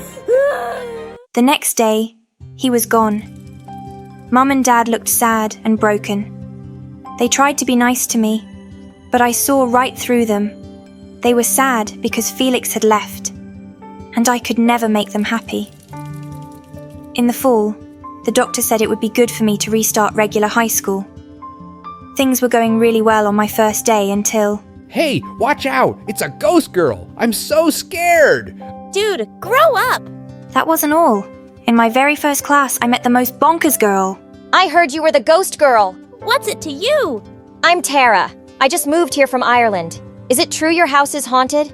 I'd love to meet a real-life ghost. I've dreamed of it my whole life. Are you nuts? Who has creepy dreams like that? You haven't read Dead Love Doesn't Die. It's the most romantic book ever. Are there handsome ghosts in your house? Are they single? Girl, you need help! No! I need a ghostly boyfriend with ice-cold lips and dreamy eyes who can transport me to his time and give me 1,000,000 ghostly kisses. And he'll Was take there something me away wrong to... with me? First Felix and now Tara? Was I a weirdo magnet? For the next few weeks, she stuck to me like glue. At first, I acted indifferent because I wasn't sure she'd even stick around for too long. But she did. And I slowly started to enjoy having a friend. Ha! Look, there's Ghost Girl and her vampire girlfriend. What, in the twilight? Tara hissed and bit the jerk on his arm. You're absolutely crazy. Hey, no one messes with my friend. Yuck! He tasted disgusting. Let's go get candy. How about I make you a sandwich at my place? You mean it? Tara instantly fell in love with the place. This place is fantastic. Can you imagine the paranormal romances that could take place here? I just laughed and went to the kitchen to get the sandwiches. But there was already someone in there. Felix, what are you doing here? I'm back. Of course, Mom and Dad didn't tell you. You would have forced them to keep me away. It would be for their own good after the mess you made last time. What kind of facility allows home visits? Ha! I'm not at a facility. They sent me on vacation to Bali to prove how much they loved me and wanted me in the family. I'm back now, and I'll make sure you end up in the facility soon. I couldn't believe this was happening. I made some excuse and sent Tara home before Felix did something to her. When my parents got home, I confronted them. You lied to me. He's dangerous and out to get me, but you still allowed him in our home. Mom started to cry, and Dad glared at me. You're upsetting your mother, Wendy. How long will this go on? You don't even care that I'm upset too? You guys are the most selfish parents ever. I'm going to stay at my friend's house because I don't feel safe here. You can't leave. We should call the doctor. I told you we shouldn't have sent her back to school. Dad locked me in my room. I could hear Felix laughing under my door. He was evil. I had to get out of here. I called Tara and told her what was up. Within minutes, she was outside my window. Come on, Ghost Girl. Let's get you to safety. Tara's house was so normal. It was awesome. She pulled out a mattress for me to sleep in her room, then brushed my hair to calm me down as I told her everything. Wow, your parents sound like a piece of work. And I finally get why you're so weird about being friends. I can't trust anyone. My parents ignored me for so long and thought things would be different for me once Felix came.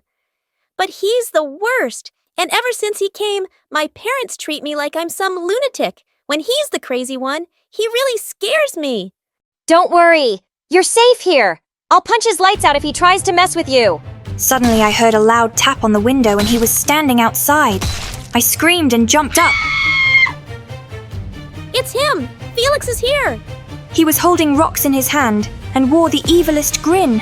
Where? I don't see anything. Felix threw the first rock. It slammed against the window hard, leaving a deep crack. Are you blind? He's right there!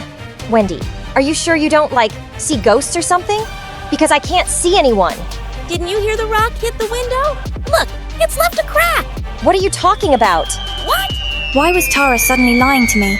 Suddenly the door slammed open and my parents were standing there looking worried. How did you find me? Did you tell them I was here? Tara, I thought you were my friend. No, Wendy. Tara didn't tell us. We saw you sneaking out of the house and followed you. Let's go home. No, you're just going to lock me up in my room again. What's going on? Tara says she can't see Felix. Is she lying or am I crazy? The saddest look crossed my mom's face, and she broke down crying and hugged me. No, Wendy, you're not crazy. That's when they told me how they'd never adopted a boy named Felix. We thought he was just a harmless, imaginary friend. But when you started seeing him all the time, we tried to stop it by saying we'd send him away. The doctor said you had created Felix to help with your feelings of being alone, and we should play along, so we agreed. But then you started acting out and blaming it on Felix. We were so glad when you finally sent him away yourself. We thought things were going to be okay now. But then you said you saw him again, and We just can't see you like this, sweetie, and it's all our fault. We should have given you more time when you were a kid. I was in utter shock. So everything Felix did, the earrings, the laptop, the items. It was all you, but we weren't mad about any of it. We were just worried about you. But if Felix was the friend I made up, why was he suddenly so mean to me? Your doctor said you suffered from low self-esteem. In your mind, no one wants to be friends with you for long. Are you real? Can you guys see Tara? I could pinch you! Ouch. Okay, you're real. Don't worry, dear. We talked to your doctor, and he says we can start therapy sessions now. You'll be fine. And we'll be with you all the way. Me too! They all took me in a big bear hug, and suddenly I didn't feel alone at all. Hi, I'm Layla, and I figured out 2 things very early in life. 1, my older sister Fiona is dumb, and 2, she really hates me. Fiona is a year older than me, but it didn't take me too long to catch up with her. I was talking before she did, and I learned how to read while she was still struggling with the alphabet. My parents loved showing me off, and I think it really bothered Fiona. Sweetie, why don't you recite the poems you learned for our guests? Layla, tell your aunt the cool thing that you read in your encyclopedia yesterday. Just then, Fiona came running, wearing her bathing suit over her clothes. Look at me! I look like a mermaid in my baby soup! Your what? My baby soup, Mom. Baby soup? This, You don't understand anything I say. Oh, just help me take it off. It's stuck in my limbo. I think she's saying her bathing suit is stuck in her elbow, Mom. Oh, I see, Layla. You're so bright, silly Fiona. Did I mention that? I sometimes taught Fiona the wrong words because it was funny when she sounded stupid? Yeah, I'm not very proud of that now, but that's not the only reason she hated me. I was the only one in my family with red hair, and my parents loved it, especially Mom, who would do all sorts of hairstyles. Layla, your hair looks so magical. Let's try braids today. You know why it looks magical? Because she's a leopard clown. You mean a leprechaun? She told me all the time that my parents pretended to like my red hair, so I wouldn't feel bad. When you were born, Mom and Dad cried tears of ugliness for days. They even tried to give you up for adoption. No one wanted you. And one time she even tried to chop my hair off. And things got worse when in 8th grade she failed a class and ended up being with me. As if our parents weren't enough, our history teacher, Miss Sheldon, loved comparing her to me in front of everyone. Your assignment is just appalling, Fiona. Did you see your sisters? Magnifique! Why can't you be more like her? Didn't you do any research? What's there to research? Someone ugly said something dumb to someone boring a long time ago. And then some lame war broke out. Who cares about this stuff? A person who wants to have an educated mind? Who cares what's on the inside when the package is this pretty? Looks are not important. Huh? That's ugly people talk. Did your boyfriend ever say that? Oh, wait. I bet you've never had one. Detention. Now. The next day before history class, I saw Fiona putting a mug of coffee on Miss Sheldon's table. While everyone else was snickering, I was instantly suspicious. Fiona, what are you up to? What? I'm just trying to make up for my behavior yesterday. What did you put in there? I don't know. Maybe some spit, maybe some laxative, maybe both. Who can say? Just then, Miss Sheldon walked in, and Fiona handed her the mug sweetly with an apology. But I tried taking it away from her. I really don't think you should have that. Why? I just don't think it's a good idea. Why? Is there something in the coffee? Layla, tell me now. No, I just don't think you need to drink coffee. It gives you really bad breath. Give that to me, please. I ended up spilling the whole thing on her white coat. Oh my God, you dumb butt kisser. You ruined my whole plan. The next thing I knew, I was in detention too, with Fiona for the very first time in my life. But suddenly, Fiona was freaking popular. No one liked Miss Sheldon much, and everyone thought Fiona was super cool for trying to mess with her. And now she was using her newfound power to turn everyone against me. She was the beautiful, fun blonde, and I was the red-haired, nerdy sister being called things like Carrot Top and Ketchup Head. Boy, could girls be mean. Eventually, the teasing got old, or I just learned to ignore it. But soon I was given an assignment in history class to do a presentation on Scotland. The more I studied, the happier I felt. There were so many cool red-headed Scots, and I definitely felt better about my hair. Before class, I went to the bathroom to change into a kilt. I had spent hours making it just for the presentation. But just then, my sister walked in. She pulled out her phone and started taking pictures.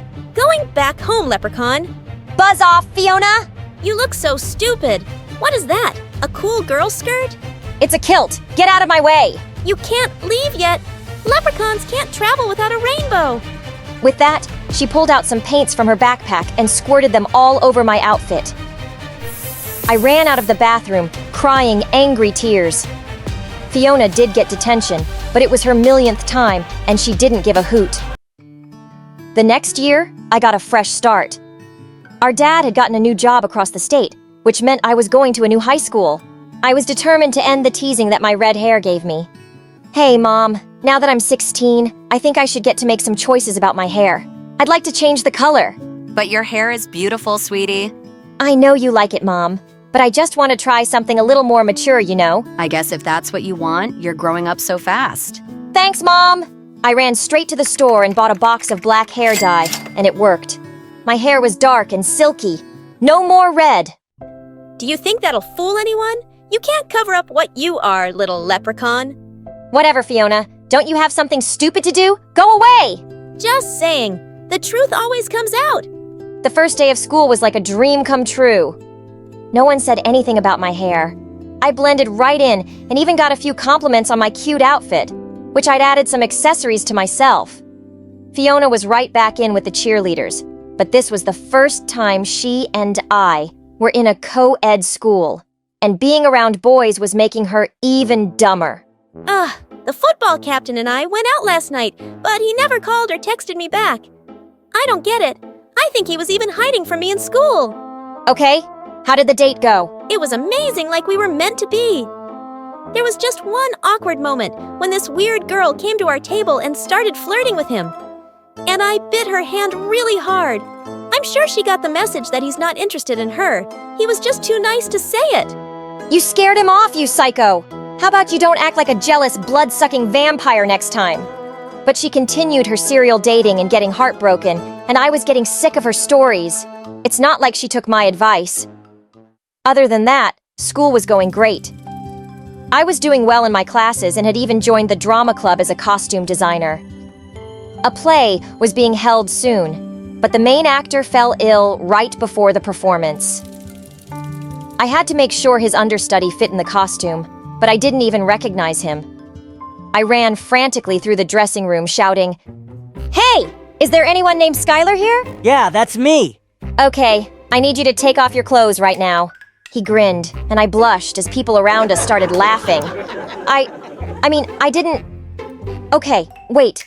Let me start over. You need to try this on right now, and I have to make sure this fits you. I'm the costume person, not a pervert. I know, I've seen you around, Layla. Right.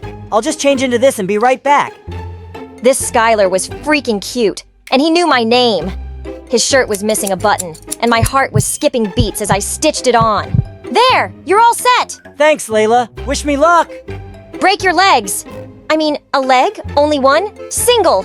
Just a figure of speech, anyway. Ugh, gosh, I sounded dumber than Fiona. So I was quite surprised when Skylar came and sat next to me at recess the next day. He was funny and sweet, and I was having a great time talking to him. By the way, I'm part of the student council, and currently we're deciding on a theme for the homecoming dance.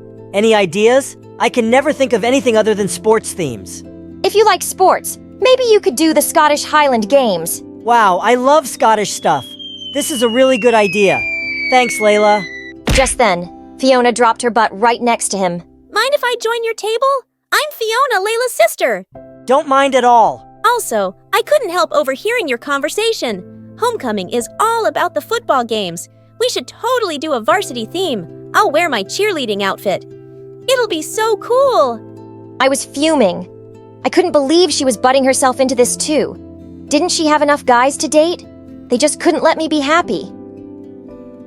I spent the rest of lunch just sitting there and listening to them talk about school sports. A couple of weeks passed, and neither Skylar nor Fiona talked to me. But I was busy with my studies and my friends, and I was happy for a change. I wasn't going to be bothered by some guy I barely knew.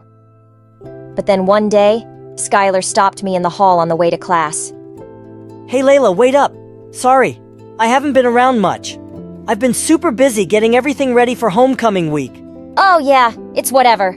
I've been really busy too. Well, I hope you're not too busy to maybe go to the dance with me. I mean, if you aren't going with anyone else. The dance? With you? I'd love to. Great, I'll meet you there. I couldn't believe it. No teasing, new friends, and even a date to homecoming? I was practically skipping everywhere the rest of the day until I got home. Word around school is that Skylar asked you to homecoming? Yeah, and? Well, I'm here to tell you that he isn't going with you. He is going with me. Says who? Says this. She held up her phone and showed me the picture she had taken of me in a kilt with my bright red hair. Hey, get rid of that! Tell him you can't go with him, or I show this picture to the entire school. No, don't you dare! It's up to you. Fine. I didn't want to go to that stupid dance anyway. The next day at school, I told Skylar I wasn't going to go to the dance with him. He tried to change my mind, but there was no way I was going to let him see that picture of me. He looked a bit hurt, and I felt awful, but I didn't have a choice. The night of the dance, I tried to stay home. But the thought of Fiona laughing and having fun with Skylar made me feel like I might explode. I quickly got ready, then sped my car to the dance. I burst through the doors and saw Fiona dancing, surrounded by her friends. But I didn't see Skylar anywhere. Just then, there was a hand on my shoulder. Layla, I thought you couldn't make it. Yeah, me too, 'cause I was scared. Scared of what? Of you finding out the truth. Fiona was beside us with her phone in her hand. Within a few seconds, everyone's phones were going off, including Skylar's. He pulled it out of his pocket and opened a message. And there was that picture of me.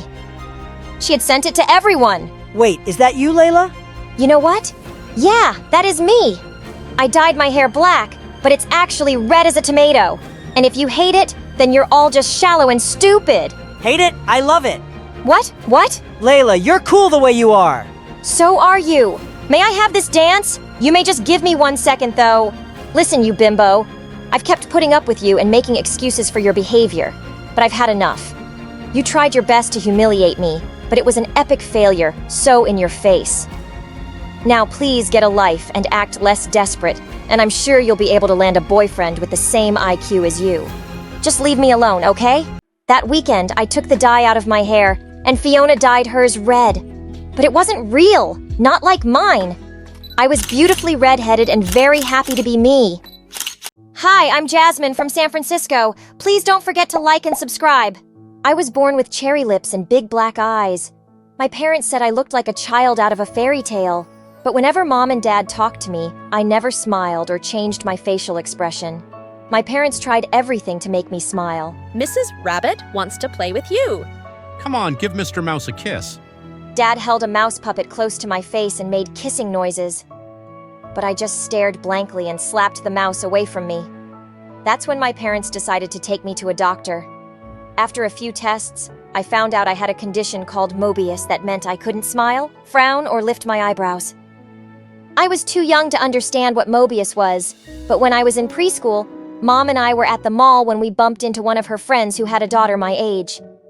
She kept smiling at me, but all I could do was stare at her like a robot. Suddenly, the little girl started to cry. Mommy, this girl is scaring me.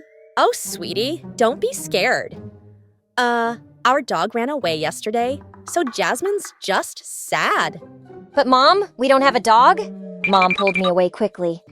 That's when I realized she was embarrassed to tell her friend I had a condition because that meant I wasn't normal like everyone else.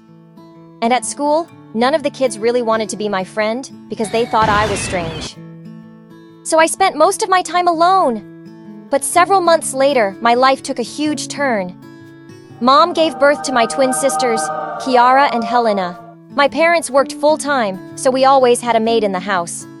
But even with a maid, I was always the main one to watch my sisters. One day, Helena, the wilder twin, climbed all the way to the top of our backyard fence. Helena, come down right now! No, I don't wanna. Kiara, come climb up and we can fly like birds do. No, no flying! Kiara listened to me, but Helena was about to jump and my heart almost stopped. But then she started laughing like crazy. Haha, fooled you! I was furious and told Mom what Helena did. Mom went ballistic. What is the matter with you, Helena? Why can't you be a good girl like your sisters? Helena's eyes filled with tears. From that day on, she made everyone's life a living nightmare. She hated me for telling on her. And over time, Helena grew jealous of Kiara. Kiara was what you call gifted and could get straight A without even trying. One time, when the girls were in 4th grade, Mom and Dad threw Kiara a huge party for winning the school's spelling bee. Our little Einstein, we're so proud of you, Kiara. Helena stormed out of the room at that moment. And that night, she chopped off all of Kiara's hair while everyone was sleeping. Kiara burst into tears, and I tried to comfort her. Don't worry, it'll grow back. Helena's such a mean bully. I won't let her bully you anymore. Kiara, I'm here. Kiara slept in my room every night after that because she was terrified of Helena. I loved both my sisters, but Helena grew up to be so mean. Then one day in 8th grade, a new boy joined my class. His name was Daniel, and he wore those fat black spectacles. He was really short and really shy. While he was walking to class, this guy bumped into him and his glasses went flying. Daniel started freaking out. I can't see anything. I saw Daniel's glasses on the floor and picked them up quickly. Here you go, but it looks like they're broken. It's okay, it's better than nothing. Daniel put on his broken glasses. He looked silly, but also kind of cute. He and I ended up hanging out for the rest of the day, and he was super sweet and good to talk to. Over time, Daniel and I became really close, and I even started having feelings for him. But he always just treated me as a friend, and I didn't want to ruin what we had. Life in high school was good till Kiara and Helena joined and things got a little crazy. Whenever Helena saw me with Daniel, she grabbed the chance to make fun of me. One time Daniel and I were in the hallway when we passed Helena putting on lipstick. Hey Daniel, don't you ever get bored of hanging out with sad face emoji over here? Of course not. That's not a nice thing to say, Helena. Yeah, get out of my sight before you regret it. Okay, but first I need to do this. Before I knew it, Helena had pinned me against the locker and drew a smile on my face with her lipstick. You look so much better now. I pushed Helena to the ground and she fell on her butt. She dragged me down, but Daniel stepped in. Cut it out, Helena! Daniel pulled me up and led me to the girls' bathroom. He helped me rinse the lipstick smile off, and I looked at my face in the mirror. Daniel, do you think I'm ugly? You can tell me the truth! Jasmine, look at me. You're not ugly. I think you're the most beautiful girl I've ever seen. Daniel leaned in and kissed me, and I felt butterflies. A bunch of girls came in just then and started shrieking. Ew! What's he doing in the girls' bathroom? Daniel and I ran out laughing like crazy. I was on cloud 9 all that week. I didn't even mind that our maid was coming less, and I was doing all the chores by myself. But Helena couldn't stop talking about me having a boyfriend. I just don't get it. How can someone like you have a boyfriend but not me? I'm way prettier than you. Well, not everything is about looks, Helena.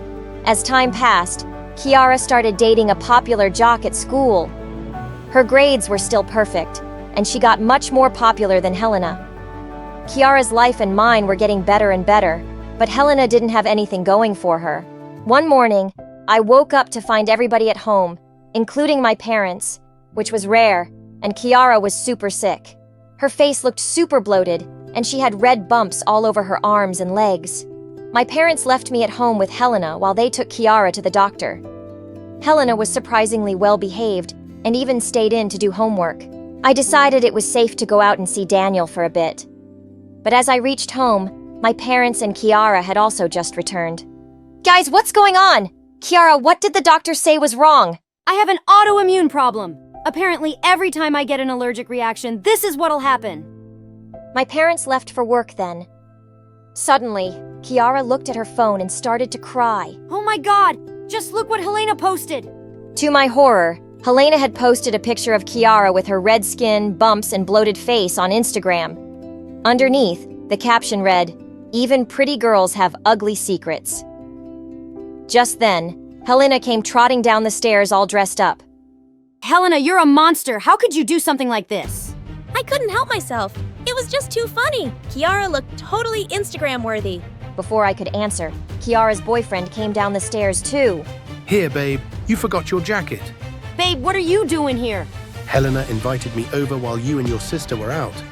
Listen, I can't date you anymore, not after seeing your skin. He and Helena walked out the door before any of us could say anything. How could Helena do something so sick? I stayed with Kiara the whole day and told my parents everything that had happened. They grounded Helena for 2 weeks. And then the strangest thing happened. Kiara became more popular in school, and kids at school started ignoring Helena. Everyone thought Helena was heartless for stealing Kiara's boyfriend. She became a total outcast. Kiara got a new boyfriend, and Daniel became more and more handsome. By the end of 12th grade, he even got contact lenses. The day before my graduation, my parents pulled me aside. Jasmine, we were thinking maybe you can apply for an online college. We still really need you to keep an eye on your sisters, sweetie. Are you kidding me? I've been the family nanny my whole life. It's about time you two took over and taught the twins to be responsible. I deserve to focus on my life now. With that, I walked away, and I spent days applying to my dream colleges. But one night, while I was reading, Kiara ran into my room. Sis, come quick! It's Helena! She's gone! What do you mean she's gone? I dashed into Helena's room to find my parents holding a note from Helena. Helena wrote that she's leaving home to live somewhere else. She didn't even write where. Dad called the police, and they tracked down Helena's phone. It turned out she was staying with our aunt, who Helena was super close with. We were all relieved, but when we went to pick her up, she refused to come home. I told Aunt, I don't want to stay with you guys anymore, and she's happy to keep me. I'm not going home with you guys. You can't make me. Mom and Dad spent hours begging her to come home, but they couldn't persuade her, so we left without her. But my parents were sure she'd cool off and return in a couple of weeks. Except she didn't. She stayed with Aunt for a month. Then 1 month turned into 3 months, and then 6. And Helena refused to speak to any of us. And I left for college soon with Daniel. I kept in touch with Kiara, who told me after some time that Helena had moved out of her aunt's place and was now living with some friend. 4 years later, Daniel and I graduated university with honors, and we started a small software company that met success almost immediately. And soon after, Daniel proposed to me, and of course, I said yes. Life was going great. And then one day, I got the most unexpected call. Jasmine, it's Helena.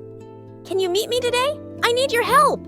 No, hi, hello, how have you been? Please, I'm in crisis. I'm texting you the address. Meet me there. Helena hung up before I could even answer.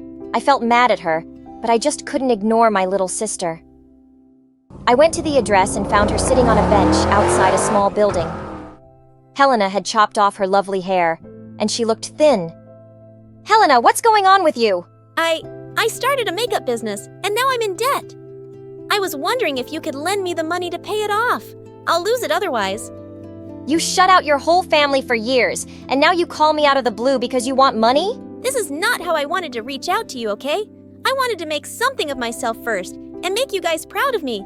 I was just never as perfect as you or Kiara, and that just made me jealous and stupid, and I'm sorry for everything. I've been trying to be better.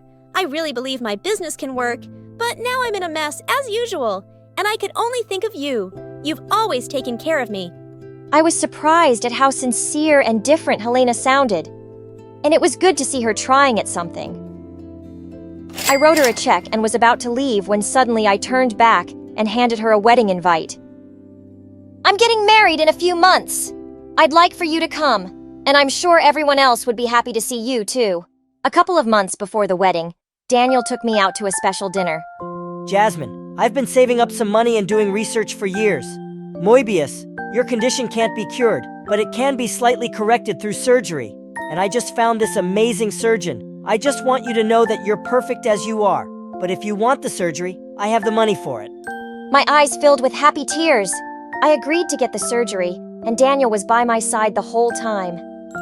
The doctor couldn't completely fix my issues, but I felt like a whole different person being able to have real facial expressions. On the day of my wedding, my parents and Kiara were with me in the dressing room when suddenly the door opened and Helena walked in. Everyone looked shocked to see her, but I was so happy she came. Guys, I know we've all had our issues, but can today be the day we all start to make up? My parents hugged Helena and we all cried, and even Kiara joined in. Then my parents turned to me. Jasmine, we're so happy for you and so grateful to you. We know we always put too much responsibility on you, and it wasn't fair. We want you to know that we really appreciate you, love. And hearing those words from them meant everything. My sisters walked me down the aisle, and I could hear people smiling and whispering that I looked amazing. Daniel beamed at me as he took my hand. You have the loveliest smile, Jasmine. People call me the Queen of Entertainment, a famous pop icon, a musical superstar. You can take your pick. As for me, I like to be called the Queen of Hearts. Hi, I'm Verosika Mayday, and I'm from Florida to overachiever parents who were super successful in their careers. Right, since I was a toddler, I loved to sing. Mom would sing me lullabies, and I'd sing along with her. You have a beautiful voice, my baby. Just like an angel. I'm not so sure I didn't get selected for the school choir. Don't let that dishearten you, sweetheart, and have confidence in your talent. I'm sure you're meant for great things. Although I loved singing, I was also fascinated by theater and acting. I performed on stage for the first time when I was 8 in a musical named Annie. Are you nervous, Vero? No, not at all. In fact, I can't wait to set the stage on fire. And I did just that. That musical was a great success, and it marked the beginning of my musical theater journey. After that, I performed in so many other local productions like Beauty and the Beast and The Wizard of Oz. Life was going smoothly, but then my parents got separated. I felt devastated for a while, but thank God I had my pet dogs to keep me going through the tough phase. Just so you know, I have 10 rescue pups. One of them is named Sirius Black. Yeah, I'm quite obsessed with Harry Potter.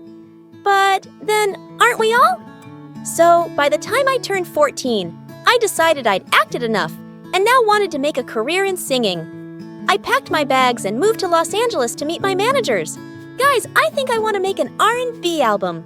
That's a hell of a goal, but who do you think's gonna buy a 14-year-old's R&B album? Well, that kind of made sense. So I went back to Florida and decided to focus on theater. For the time being, then when I was 15, I got chosen from among thousands of girls to play one of the main characters in a Broadway musical called 13, for which I later bagged a prestigious award. By this time, I had moved to New York, so I was missing school a lot. Mom, I want to continue performing. But what about studies? I want to finish high school at least. Don't worry, sweetheart. Your school has agreed to send study material so you don't miss out on your studies. That was pretty cool. I was studying and focusing on my career, even though I was miles away from home. Then in 2009, I bagged the role of an adorable goofball named Cat Valentine in the famous Nickelodeon TV show named Victorious.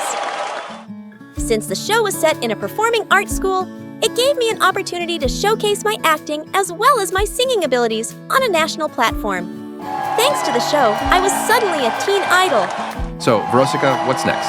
Are you looking at a career in Hollywood? To be honest, acting is fun, but music has always been first and foremost with me. I was determined to give singing a shot, so I kept uploading my videos on YouTube, where I sang covers of songs by Adele, Mariah Carey, and Whitney Houston. Meanwhile, the second season of Victorious premiered in 2011 to 6.2 million viewers, becoming the highest-rated episode of the show.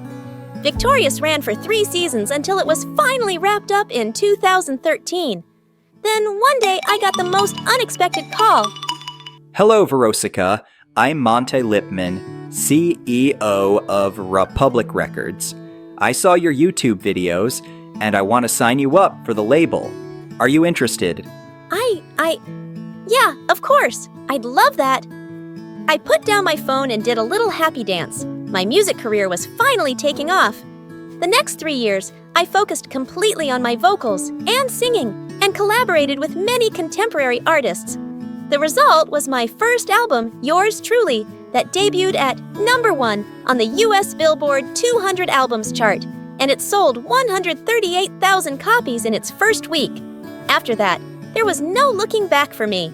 Today, I've sold over 85 million records worldwide, broke 27 Guinness World Records as a singer, bagged 2 Grammys, and was listed among the 100 most influential persons in the world by Time magazine. So, friends, I hope my story inspires you to never give up on your dreams.